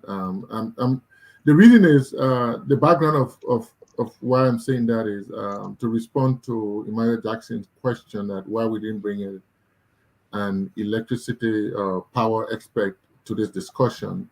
We brought Samuel Jackson because Samuel Jackson recently wrote a paper, part of his London School of Economics program. He wrote a good paper on focusing on electricity. So we wanted him to showcase that paper in the midst of all the discussion. So Sam, Mr. Jackson, what is the solution? How do we resolve? So what I did was, as part of my paper, I went into key findings, okay? And I'm going to try to be brief, okay? Right. But what I found that reforms in the energy sector in sub-Saharan African countries led to improved electricity access. So what they did was the regulatory environment, and they look at the expertise, finance, and they had to de-risk private sector investment in the electricity sector. It's sunshine in your face, you're blacking your face. Okay, so you're a little bit down. Yeah, there you go. Perfect. Okay, great. Okay, great. All right, good. So the Liberia Electricity Corporation, as is currently structured and positioned, is totally unable to appreciably meet the country's power needs right now. Okay. That is one So problem. what needs to happen? Okay, the key finding was that unbundling. Unbundling means that you have to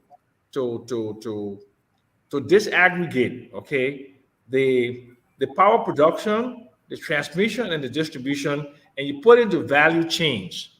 So you have a power distribution company, a transmission company, and then you have a distribution company, right? Okay.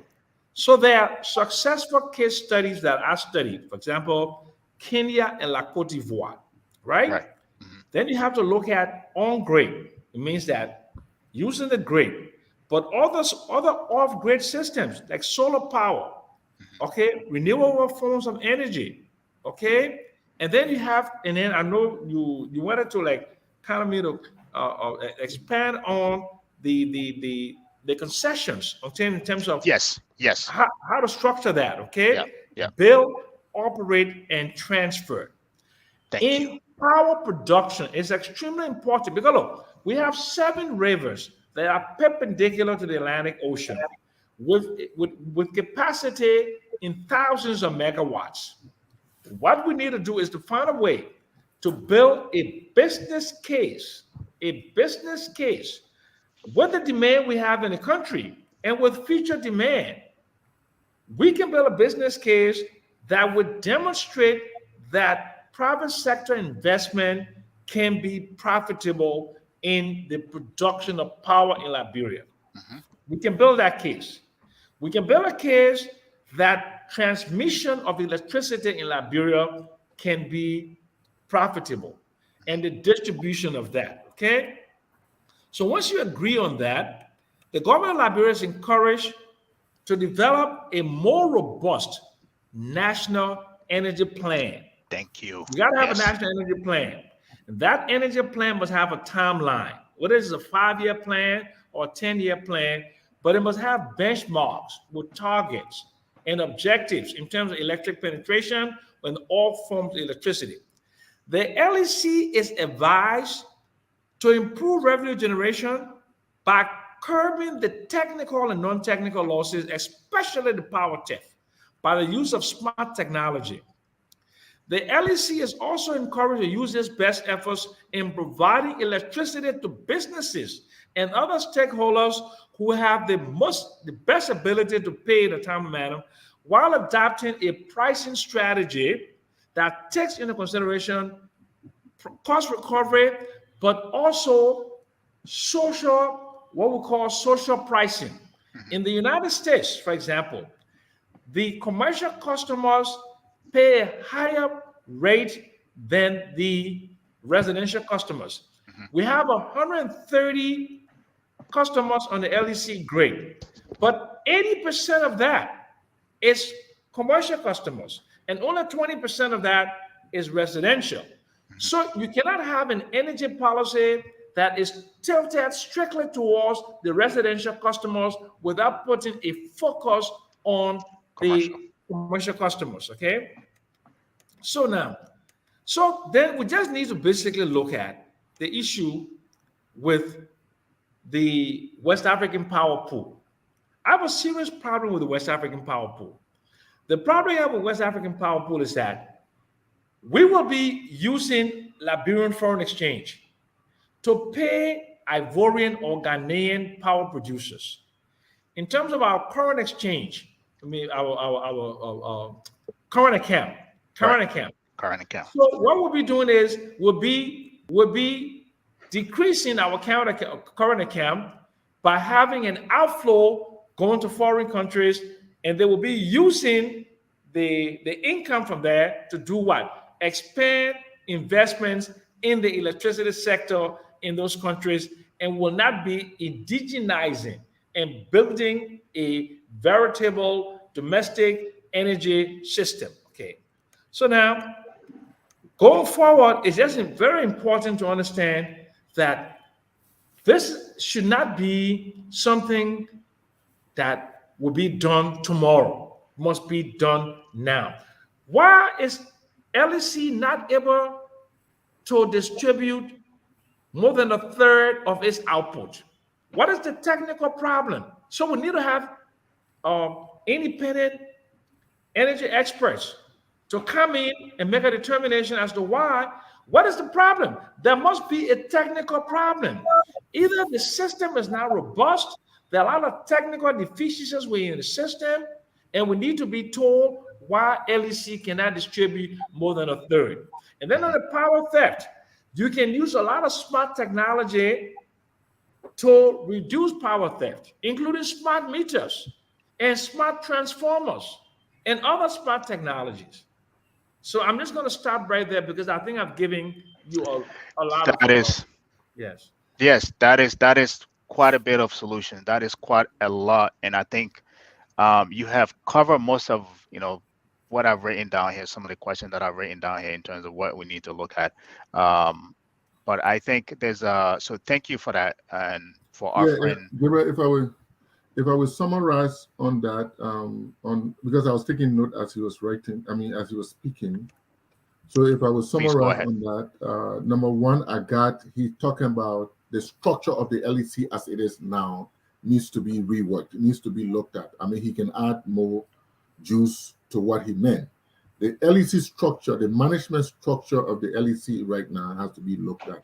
Where they have, again, Mr. Jackson can come and correct me, where they have the sort of the foreign management setup because of the contract they have, and they have the local with the Irish company management setup, which has been traditionally the management setup of LEC, and then the issue of who is responsible for what, who is not responsible for what. But let me just add something, Alex.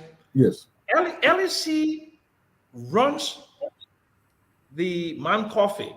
LEC runs the Loop Power Plant, the thermal plant. Mm-hmm. So LEC is LEC is a power producer. Mm-hmm. LEC also runs transmission line, and mm-hmm. LEC does the distribution. LEC mm-hmm. does operation and maintenance. Mm-hmm. To me, it's too much for an ineffective. Yeah, Sam, that's your second point, the unbundle. Yeah. But when you were talking about the management structure, the way we're talking about the authority of the entity, how it was established, the management structure. So I was just throwing light on what I thought. But okay. The LEC but the management structure is the management is consumed with an all-encompassing task. Power. So that's why the second recommendation was unbundling, because there is no way that one company can effectively produce, transmit, and distribute. Yes. Right. So what I understand you to mean is that unbundling means that the power generation should be handled by separate one company. Entities. Transmission should be handled by different people. Right. And distribution should be handled by different exactly. people. Along this line of generation, transmission, and distribution, which one should be held by LEC itself, and which one should be outsourced to private sector? Thank you very much. I don't think LEC, the way the structure in terms of the capital, the ability to raise capital. Sam, we can't see your face. Okay, sorry. Sorry. Okay. There you go. Can you see me now? Yeah, you keep when you're talking, bringing your face to your your hand. You can your hand to your face. Okay. Sorry. Can you see me now? Yes, we can. Okay, great. So I'm saying to you that LEC, because it has chronic illiquidity problems, right? So if LEC has chronic illiquidity problems, LEC does not have the funding, does not have the money to improve electricity access by building more transmission and distribution facilities. So the two major assets that LEC has are the what? The Man Coffee Hydro Dam, right? And the Loop Plant. So then LEC should now go into strictly as a power distribution company and should bring in a transmission company and a distribution company. So that would be the unbundling. So LEC, those two assets, to try to manage them effectively. While we try LEC, that means LEC will handle the generation part. Exactly. LEC will handle it because LEC has demonstrated that it cannot effectively handle distribution because of the power theft. And the power theft, I spent a lot of time in Doe community. I spent a lot of time in Claratown, a lot of time in Logantown and in Central Monrovia. And I found out that there is a cartel. The frontline workers at LEC, those power theft, they are getting paid. That's Depu mentioned that. Yes. Right. Yes. They go to the homes either weekly or monthly and collect a fee for providing current to homes and rooms. So that $50 million a year that is being lost by LEC, a significant one of that is being stolen by corrupt LEC workers. So LEC has demonstrated that they don't have the ability to curb that. So it's a corrupt cartel. So then you need to remove them from the distribution, right? Right. So it's extremely important. So now, your third point was you said about I want us to give Depu and William a chance to, but go ahead to comment on that. Go I ahead. think the third point. Go ahead. The third point was we use on-grade and off-grade Exactly. You know, on-grade mean the same. The current grade, right? But if you go to off-grid, you look at solar, right? So LEC has a grid, and that grid has 130,000 customers on it. Okay, the grid is like a line, right? So other countries, what they've done is they combine the on-grid with off-grid. So the electricity that is being produced by LEC from Man Coffee and the Luke Power Plant goes through the grid. But you can use like solar, wind, and other sources of power, and to create mini grids or micro grids. So for example, right now, as you know, Alex, you live here, these community power stations, like Eagle Electric out in Wemba Town, they have maybe a few hundred customers, right? So we need to empower those community power companies. We need to maybe finance them with a solar plant, maybe like a 5 megawatt, 10 megawatt, 4 megawatt. And then we need to also look at the decentralization of electricity production. You know, Firestone for. So Sam, let me hold you there. The aspect of number 4 aspect you talk about build, operate, and transfer. Right. Okay, great. So it is clear that you need to have more power production because the demand is between 500 to 1,000 megawatt. And you have already determined that you have large power users like the ArcelorMittal, like the China Union, like these other different companies in the country, the hotels and restaurants, right? So it is clear that the 126 megawatt, which is your current total output, is insufficient to meet the power demands of the country. So you need to do something else. That's why this stopgap measure of the West African power pool was developed, right? So you need more sources of power. So then the combination now of building new dams with the capital cost, right? With a business plan, an investable plan, and you need to go out there. But in order to attract investments in power, you must do what? Reduce corruption. You must fix the financial architecture. Because what Kenya did was, it was able to put the electricity sector into their capital market, where ordinary Kenyans bought stock in private companies involving electricity production, electricity transmission, and electricity distribution. Liberia does not have a capital market. So another thing that Liberia needs to develop is to improve its credit rating. Because a lot of the large companies that will be coming to Liberia, they will want to be de-risking the hazards to investing in Liberia. So in order to de-risk that, government has to improve its credit rating where the government may be able to do what? Provide a sovereign guarantee, provide some sort of de-risking of the hazards in power production, transmission, and distribution. Okay, Sam, thank you. We got to wrap up here. If the other guys have something to add. Deput, Yes. any Yes, thank you. Thank addition you. to other Sam's work in terms of solution? Thank you, Sam. I brought a lot of solutions. It's just that some areas that I just want to make some addition. But that's the reality. The managerial incompetence is a challenge. We need to not just overlook it. If there's anything in recommendation, should be if we can change the management contract, we should do it effectively. The next thing are there, the 3 layers of this whole electricity structure, the generation is already done.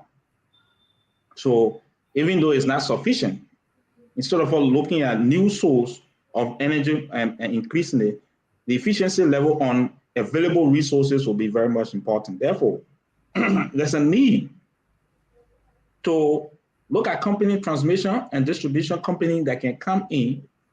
Instead of having a managerial contract, you can have a transmission and distribution contract with this company that can provide the new technology in the distribution and transmission, transmission and distribution mechanism. That will be the best solution right now. That indeed we open up the regulatory entity now should now open up opportunity or base for energy consumption and look at the market. I believe they've done the market. I studied. I don't want to call the name, but there are some documentation that I know that they have done a study already. USAID have another project on it. You see that the demand for various locations, various countries are there. The energy master plan also, address these things. So it's better for us to focus on this, especially in terms of distribution. Without distribution, infrastructure put in place, all these things will all be noise. And that's one of the main reasons why the theft is still there. Without the source of transmission, distribution will be difficult, will cause problem. The solar is good. In fact, when we did the strategy, the NDC contribution, NDC strategy recently, Liberia, under this 5-year period, Liberia will be having like 10 megawatt of solar upgrade for it to come online from other regions. Obviously, it's good. Solar sources. In fact, there have been negotiations down the line. We're negotiating that there should be a solar plant right by Mount Coffee. When the megawatt, which is going to reduce by 20, I'm going to reduce to 20 dry season, then the solar grid will come in. But the challenge here now is that once you produce the power purchase agreement is where the problem is. If what you produce, you have to consume it. You already have a problem with consumption. People are not taking the power, you're not distributing it. You put additional land that will come in for you to pay for it, it becomes difficult. That's why the Minister of Finance, you mentioned that, for $9 million, you cannot afford because the unused electricity go and we charging us more. So there's no need for us to do new power purchase agreement now until you can do the distribution. The next thing that there is that, I know this suggestion proposal we sent it to LRA before we were having technical meeting, is to bring the community engagement in this kind of, infrastructure development. What is very much important here is that individuals are having power distribution in the community. What is important is to look at certain areas that are industrialized already or that have access to industrialization or have opportunity.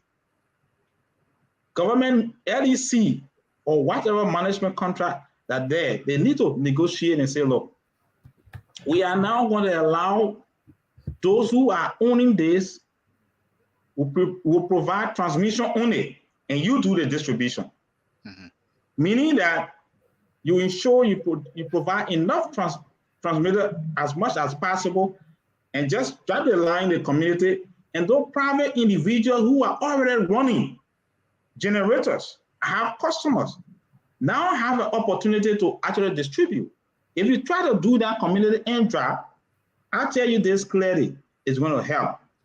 And another thing that there is that, I know we discussed this, but it's not really working well in Liberia, is that infrastructure co-location is very much important in infrastructure development. money that LAC will use for transmission to carry transmitter in certain location, you have the same water and sewer looking for government funding to also drop. So they come and dig today to drop a water line.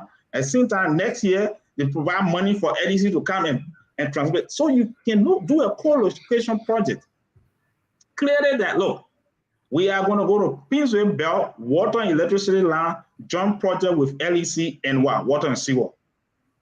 So that's the best thing we can do now. We need to go into co-location infrastructure development in the country. That's the last, comment I have. Thank you so much. For the community. William, do you have any solutions in terms of right? Yes. So we want to wrap up at the 2 hours mark. Thank you. All right. So one of the things I just want to say is that I am an expert in electricity.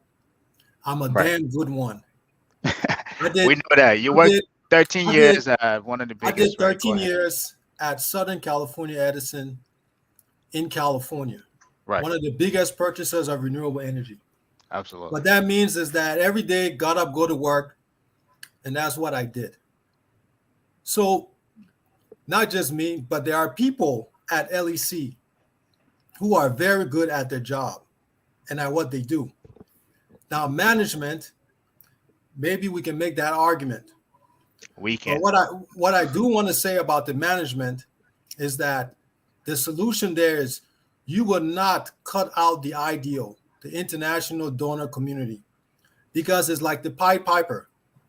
When there were rats, you call the Pied Piper to get rid of it, and then he say, pay me. You say, oh, I'm good. So these ideals have put money into the infrastructure in Liberia. And with electricity, they have to have a way to get that money back.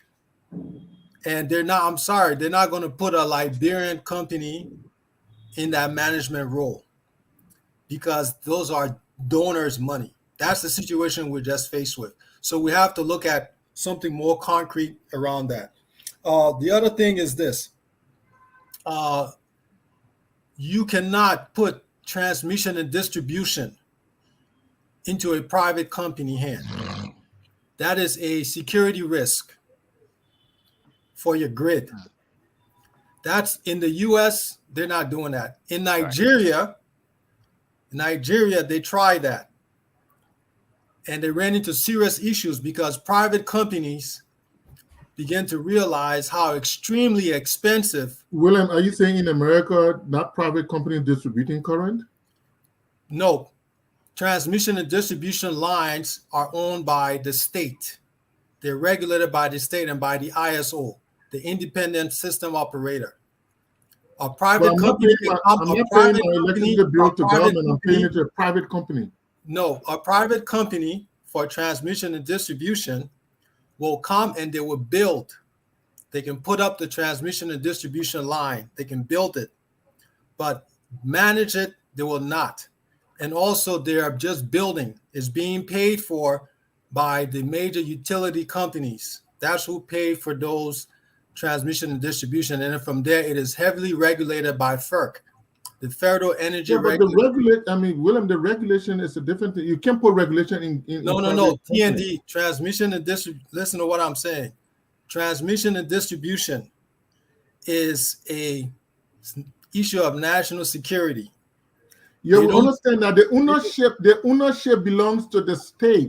That's what I'm trying to say is that we're not saying take the ownership and put it in private hands. No, I know.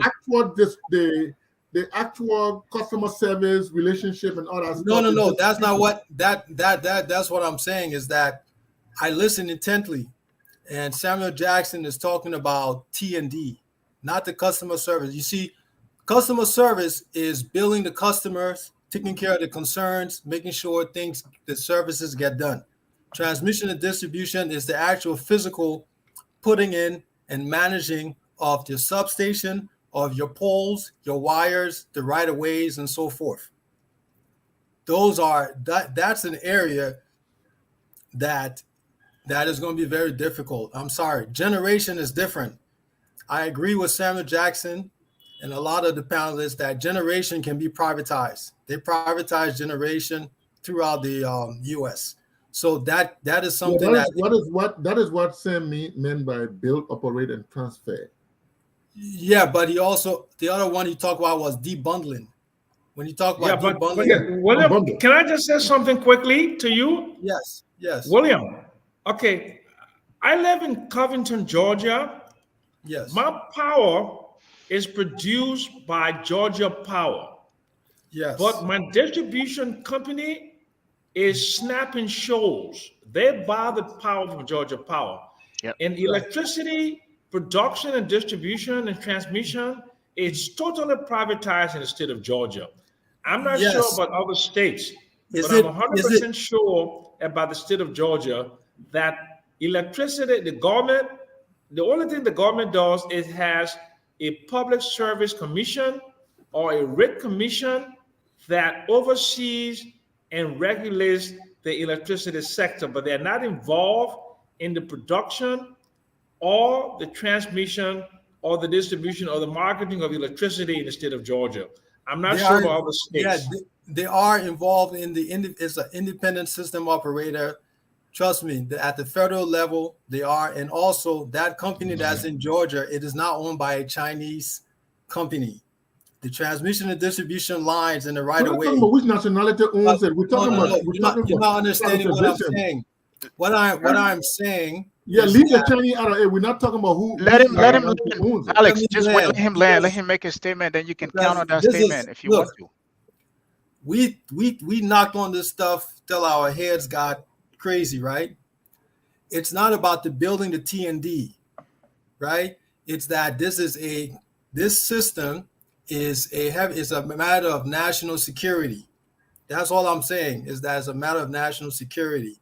That's all. So We it may agree be- with that. We agree. yeah, with it may be, you may feel that it's operated and everything is just by all these private companies and doing different things, right? But a private company by law on that transmission and distribution line, whether they get paid or not, they cannot say, I'm not going to allow this electricity to flow. Right? That is They can't- because of they cannot I mean, do that. William, I understand what you're saying. For example, we have the Right. power plant, right? Right, The power plant is owned by the government, LEC, right? right. Then LEC goes, or the Liberia Electricity Regulatory Commission goes and say, look, William and company, you take care of Queensway and its environment. Gabriel and company, you take care of Busher Island and its environment. Do your work, but this grid is owned by us. So we outsource that distribution and all that, everything that has to do with customer getting current, the metering and all that stuff. It is done by a private company. Yes, and what I'm saying is that So the backbone is owned by the government, is owned by the LEC, or is owned by the regulatory body, is Yeah. regulated by them, but the everyday work. Alex, yeah. Can I come in quickly? I know that we've No, gone let beyond William, time. let William come back because William was addressing. Let William come back. William, am I right? right, you could do that, but I'm just saying that it might have to be the opposite, where LEC says, hey, you can take the generation off instead of the T&D, but the T&D is something that we have to handle. And the reason why I'm saying that, Wait a minute, T&D. Let Right. let the public know what you mean by right? T&D. So, okay, transmission and distribution. Okay. Because anyway, we into solutions. So let me just wrap up. So I want all our listeners. I did extensive research. I went to Liberia for a while, did a lot of things. I've pasted in here a link to where you can read some of my solutions and the paper that I wrote about electricity in Liberia. Mr. Jackson, I agree with you on a lot of things. Depu, I'm definitely online with you in that you can't decentralize. So communities that have the ability, that want to provide that generation, LEC needs to let that happen and see how they can come in and just kind of manage that overall process. Lastly, one solution I want to look at, I just want to look at providing more income. Okay, providing more income into LEC system. So That's William, I want to take note at your. You appear to know this stuff, so I want to take note at your solution. Can you give me right. bullet points? Okay, So so bulleted Yeah. solution. Depu, what you mentioned was good, which is a decentralized community system, right? Community generating community electricity, right? I think that is good. I think that's something that LEC needs to do. I'm in agreement. The other point that I want to What do make you is mean that by I think what do you Depu mean said, decentralized that's what he said. He community? said What? that, hey, you know what? There's community here. They want to provide their own generating facility, right? To generate the power. They just need help with transmission and distribution. And they're going to manage that electricity in that community.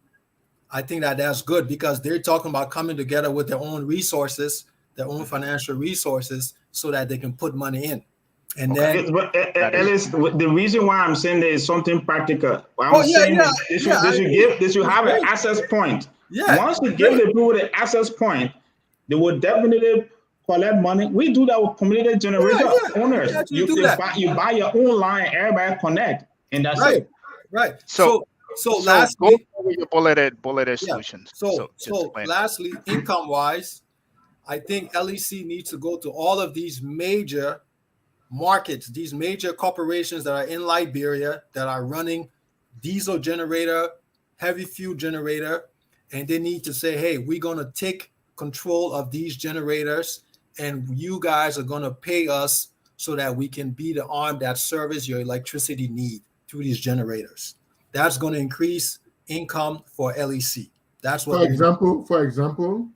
example, you go to ArcelorMittal, they're running some heavy fuel oil and diesel generators. So you're going to look at that model and say, hey, you guys are paying all this money for your fuel and for your generator, right? We want to be the one that can bring this generator here, and we're going to service this generator. We're going to provide you electricity through this. So they will take ArcelorMittal generator and bring it where? No. They're going to service it. They're going to take over it. I had a question about that. Yeah. What if I buy my own Let them generator? ask you, they're going to take over it and provide current to ArcelorMittal or what? Yes. Let us buy that. Let us buy that because don't forget, those generators are generating income. And so when they buy it from ArcelorMittal, who are they going to supply the current to? Back to ArcelorMittal. What he's trying to say is put more money into LEC's pocket. That's the solution, which I think in a way, right? Because if you can bring them into your system, you bring more money as opposed to them taking their own thing and going out where you're not making money. You take my generator. Yes. You sell my current to me. Yes. What? So who bear the cost of the sunk cost of the generator that I don't think you narrate. Please narrate that on it because I think the money that I 500,000 I took to buy the generator. Yes, I want to buy. Let me spend some money. Let me buy the generator from you. Right. Let me look at the numbers, and let me pencil it out where I can make a profit offer providing you that electricity because I have to service the generator. I have to make sure it's on. I have to make sure I take care of the fuel and everything. So because I'm doing that, I can charge you for the cost of the generator. Right. So Alex, well, we can offline. We can talk about that later. Let me just make common sense what he's trying to do here. What he's trying to do at the end of the problem here is to bring those major companies under the LEC for us to be able to provide electricity. Let me end. My generator 500,000. I go abroad. I buy my generator 500,000. I ship it to the country. You take over you pour gas inside, and you sell the light to me. No, I would like to buy that generator from you, Alex. So I buy it from you for what? The fee 500,000. Whatever the price is, we will look at the model. I will purchase 500,000. Let's assume it's 500,000. No problem. I'm going to look at the numbers and I'm going to charge you per kilowatt. So if you're paying per kilowatt, if you're paying $2. So you buy the generator from me 500,000 and then you sell the current to me. Yes. I know it financially from a logical, you look at it, it doesn't make sense. But what he's trying to do, look at Gabriel's face. That's what he's saying. Yeah. Okay. Lastly, is so if we have King, if you have 10, 20 of that kind of companies in the country, right? LEC would take them and do that. And What about service. what about the companies that are not able? What about the residential Thank you. that are not able? Thank you. So, like I said at the beginning, I'm looking at a way to increase the income. Of course, there are many That's the solutions. basic There are many problem. Yes. solutions. Right. And I love some of the things that Samuel Jackson mentioned. I'm just talking about in the immediate short term. We know that these companies, they have the money. They have the money and they pay every month for the generator. They pay all that money. And what I'm saying is that we know that they can pay. So we want to be the ones that they're paying so that we can provide that electricity to them because they are off the grid. Now, Exactly. You want to bring them back. Now, if there are other No, but companies, the reason, William, the reason why I'm asking you this question, my point is, for example, look at LEC on Bushel Island. You have all these gas turbines, you have all these things. yes, LEC is struggling with that, with distributing power. because they have to build the line. You see, to build the line from Bushrod Island or from Mount Coffee all the way to ArcelorMittal to connect the line, it's a very expensive process. No, I understand. I said Bushel Island, you already have these gas turbine and these things on Bushel Island, which is supplying the nearby areas in Bushel Island. And LEC is struggling with that, right? Then LEC go and get a ArcelorMittal generator and set it down. Maybe Tepu can clarify, make it you simple, have a because I think I understand. Eddie, yeah. I know we are out of time completely. I just want to say, but I think from what William is talking about, it may not be like you are. That does not take the idea. Say I'm taking over the generator. Right. You are not taking over the generator. You are saying, look, how much do you use on electricity consumption monthly? Yeah. The guy give you his cost outlay, annual cost outlay. He say, look, considering the cost outlay, we can provide you this electricity and give us just 50% of what you have now, and we will provide you this electricity in 6 months. And within that 6 months, this is a deal. You're gonna get a discount of this amount, and along the way, you'll take care of the infrastructure cost. And these are negotiations. I think in some of the technical meeting in the past, you said it to LEC. It just look, this issue there is managerial competency. Yep. So once you do that, you are talking about beer factory. I think we mentioned this thing. The beer factory, the Semenco, the rest of the guys in the supermarkets in Monrovia are using generator. Going to them, just knowing their outlay, their cost of energy, and say, look, give me 20 for 50% of this one. I'm providing. I need 2,000 transformer, and your place will require 5 transformer. I'm going to take the 5 transformer for you and the rest of the community. That's why you do the growth strategy, but it is not. It's not taking place. Depu, it sounds good, but that goes back to the first recommendation that Samuel Jackson made. He's talking about leadership structure. He's talking about, and you too, Depu, yeah, he did. He mentioned that. About managerial competency, right? Right, it goes back to managerial competency. Well. Remember when we talk solutions. That's why we can discuss it offline later, man. Okay. This is my last one. I know, Alex, you keep talking, but I just want to say this last one. Samuel Jackson, this is for you as well.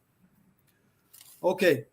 We need to hurry up in Liberia and provide the necessary incentives and provide the necessary roads, meaning opportunities for private Liberian power generating companies to come in quickly.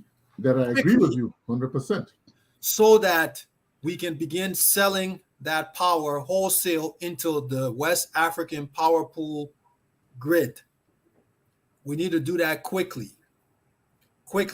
If not, yeah. Because if we don't, Ghana did a 300 megawatt natural gas. It's that coming I agree with you 100%. Yes. Ivory Coast doing something coming online.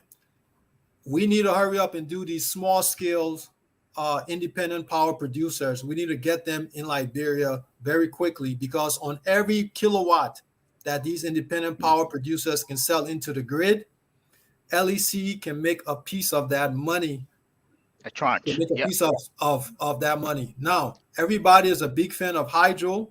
I just want you to know that major developed nations are going away from hydro, and there's a strong reason why they are. And also, solar panels in Liberia, there's nothing wrong with them, but they operate at a very major inefficient rate compared to other countries because Liberia is a rainforest and is humid. The rest of Thank the you. stuff, it's on. I provided that link for those who would like to read it. Samuel Jackson, they are professionals.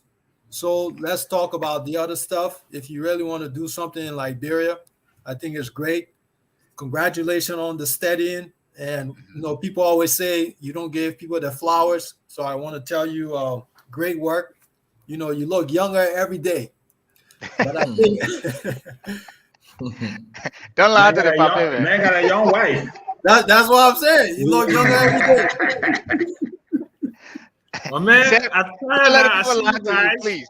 Don't let them Thank you lie so to you. much. We'll use Mr. Jackson, we call it delay theory. Those days, two and the rest of the guys say delay theory. When you delay too much, you don't enjoy yourself. Your youth is focusing on education. Then you go for something that will make you to regain Orlando, your my man, I lost see you, time. man. So my man, regaining his lost time. Delay theory. Yeah. Nice. Thank you so much, guys. It was nice to talk to you all, and I look forward to talking to you all again another time. You have a good night, and God bless you all. Thank you. Thank you. Thank you. Nice Thank having you, you. thank you, brother. Sam. Thank you for coming at the short Gabriel, notice. take us with a closing song, and then Alex stay, and then Depu stay. But Gabriel, take us closing, please. Do you guys have any closing statement before I can? No, I'm before good. we I'm wrap good. up this? I'm good. good. Thank I'm you. good. I think you might have to do that. I lost my train of thought. Okay, no problem. Ladies and gentlemen, thank you for tuning in to Focus on Liberia Marketplace. We talked about the solution, and we were very passionate because of the time we went over. We want to thank Samuel Jackson. Thank you so much. You make us very proud. We don't always agree, but you make us very proud. That passion is unmatched. So to all our listeners and viewers, thank you for tuning in. And as always, whether you have different opinions about electricity, please understand that we are all Liberians, and see you next time. We are Liberians. Liberia is our home.